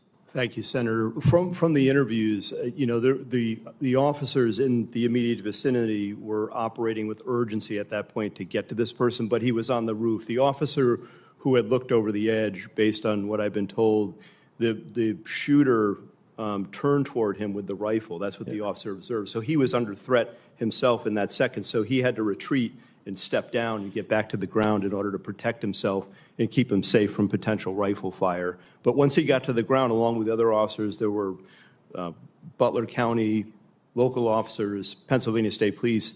They were moving around trying to find someone to get to this guy. We've got an operational problem here because we had more than 20 seconds to have somehow cut through all the crap and the communications, whatever impediments there were, have to be removed. I mean, it's pretty clear to me. First off, that law enforcement officer, I love law enforcement. I wear the back of the blue pin every day. They do great work. Secret Service did phenomenal work on the stage.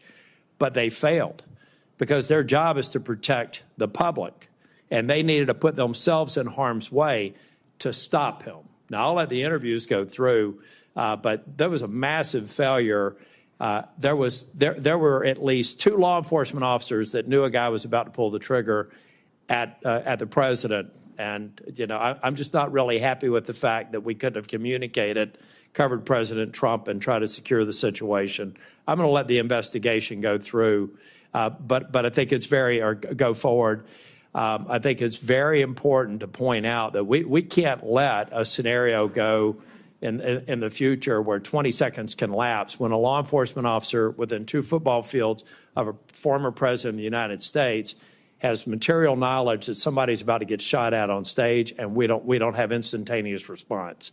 You know, in the old days, maybe you just shoot a gun in the air. I know for a lot of reasons why they didn't do that, but there had to be some way to actually diffuse that situation. It didn't happen on July the 13th. I just want to end by saying, Mr. Rowe, I think you've been forthcoming in your answers. I know you're frustrated. I've seen you twice now. You're clearly embarrassed by what happened. You don't think there's any reasonable explanation. And to my colleagues who are worried about communications, they should spend time in their local government and state legislatures to understand just how bad communication is between law enforcement and first responders. We need to invest in this infrastructure. That was also a part of the failure. But if you can please get to me and get to this committee a chronology of requests, accepted, denied, and the reasons for, I think that's going to be very helpful. I will, Senator. Thank you. Thank you. Senator Blackburn, you're recognized for your questions. Thank you, Mr. Chairman. Thank you to each of you for your patience and for being here today. Director Rowe, I want to come to you first because a counter sniper has decided to speak out about the culture at your agency, and I think it is very telling. And he sent an email, and I'm going to quote from that. If this agency needs to change, and if not now, when? The next assassination in 30 days? But here's what I want to talk with you about, because in this email, he says, and I'm quoting again, the motto of the USSS is CYA. And every supervisor is doing it now. That's the end of his quote. So you're the guy in charge. And you're one of those supervisors. You've been a career guy there at the Secret Service. The public has lost trust in the ability to execute the mission, to protect. And I want to know how you feel about the fact that employees in your agency are worried about covering their behind and not worried about protecting a former president. Thank you, Senator. So I am hurt by that email, but not in the way you think I'm saying it. I'm hurt because my people are hurting right now. We need them. Then why did somebody delete the email? I'll get back to you on that, Senator. The agency deleted the email. But look, may I address your question? And, Yes, and, please. I will get back to you as to Please. whether Yes. the email was deleted or not. My agency is hurting. Emotions are raw. I actually want to hear more from that UD officer, that technician. In his email, he referenced that he had spent time serving our nation as a United States Marine, that he is a 20-year professional of the Secret Service. I am committed to being a change agent, meaning I am committed to reviewing some of these things. I looked at the points in his email very quickly. I saw it as I was on my way over here this morning. I want to have further conversations, not only with him, but also the counter sniper supervisor. If I may step back in, sir. Yes, ma'am. All right. So you want to talk with him. What about other whistleblowers? What about this culture? Are you going to allow these whistleblowers to speak out? Because it is troublesome if somebody went into the server and deleted that email. I would hope you will get to the bottom of that and be able to provide some answers. Because this is, as you have heard from both sides, this is a situation that cannot be allowed to happen again. Yes, ma'am. Ever. Mr. Abate, and am I saying your name properly? We've heard it pronounced 3 different ways today in the hearing. Abate, Senator. Abate, okay. Thank you. You had mentioned a social media account that espoused anti-immigrant, anti-Semitic views, but you did not say what platform that was on and what the username was. And this is Crooks that we're discussing. Yes, Senator, that's correct. I didn't want to comment on it because we haven't fully confirmed yet, and I thought that as soon as we confirm and certify, Would I you will supply provide that that? to you. And Absolutely. also the age at which he had those feelings. And then we understand that the Gab account is pro-immigration, pro-lockdown, leftist views. Is that accurate? I haven't seen it directly, but I believe from what I've been told, that is accurate. With the Gab account, we're also, though that's been publicly revealed through the CIO and other things, we're still working to certify and verify that that's his account also. But it does have differing points of view, it would appear. Okay. And what age and how fresh is that Gab account? The Gab account, based on my recollection, the comments in there or the messaging is from about 2021, I believe. Okay. And the other preceded that? Maybe he was age 14? Yes, Senator. The other account that we talked about was in the 2019-2020 timeframe, so it would have been in the couple years right before the Gab Right messaging. before that. Yes. Are there other accounts that you all are currently verifying and receiving information from? We are. We've, as I mentioned, we've issued a bunch of legal process, and we're still awaiting returns from a number of the companies, to include other social media companies as well. Okay. Well, my time has expired. Thank you for your patience today. Thank you for the information. We look forward to getting more information. And Director Rowe, we are going to hold you to being a change agent because things at the Secret Service absolutely have to change. Thank you, Mr. Chairman. Thank you, and I want to thank our witnesses for your testimony here today. Certainly what happened on July 13th could and should have been prevented from what I have heard today. I'm certainly grateful to our witnesses for their candid answers and for helping to provide additional clarity and new information about the circumstances surrounding this attack. Acting Director Rowe, some of what you have said today conflicts with information and accounts that we have received from local law enforcement that we've had the opportunity to talk with. They have been voluntarily and I will say expeditiously cooperating with our bipartisan investigation, which we certainly appreciate. But we now need to speak with Secret Service agents directly, who are directly involved. And I would say that you need to make them available as soon as possible. Those interviews can't start weeks from now or months from now. Time is of the essence when memories are fresh and you can get the information that is most important to us. So my question for you as we wrap up this hearing, Acting Director Rowe, will you commit to having those agents available for this committee to interview as soon as possible in a matter of days, not weeks, matter of days? Yes, sir. Great, thank you. Certainly the American people deserve to know what went wrong, and they deserve accountability for those security failures. And as we continue our bipartisan investigation into security failures that day and any underlying systemic issues, we'll continue working to follow the facts, get clear answers, and make important recommendations to ensure that a security failure like this never happens again. The hearing record will remain open for 15 days until 5 p.m. on August 14th, 2024. For the submission of statements and for the questions for the record, this hearing is now adjourned.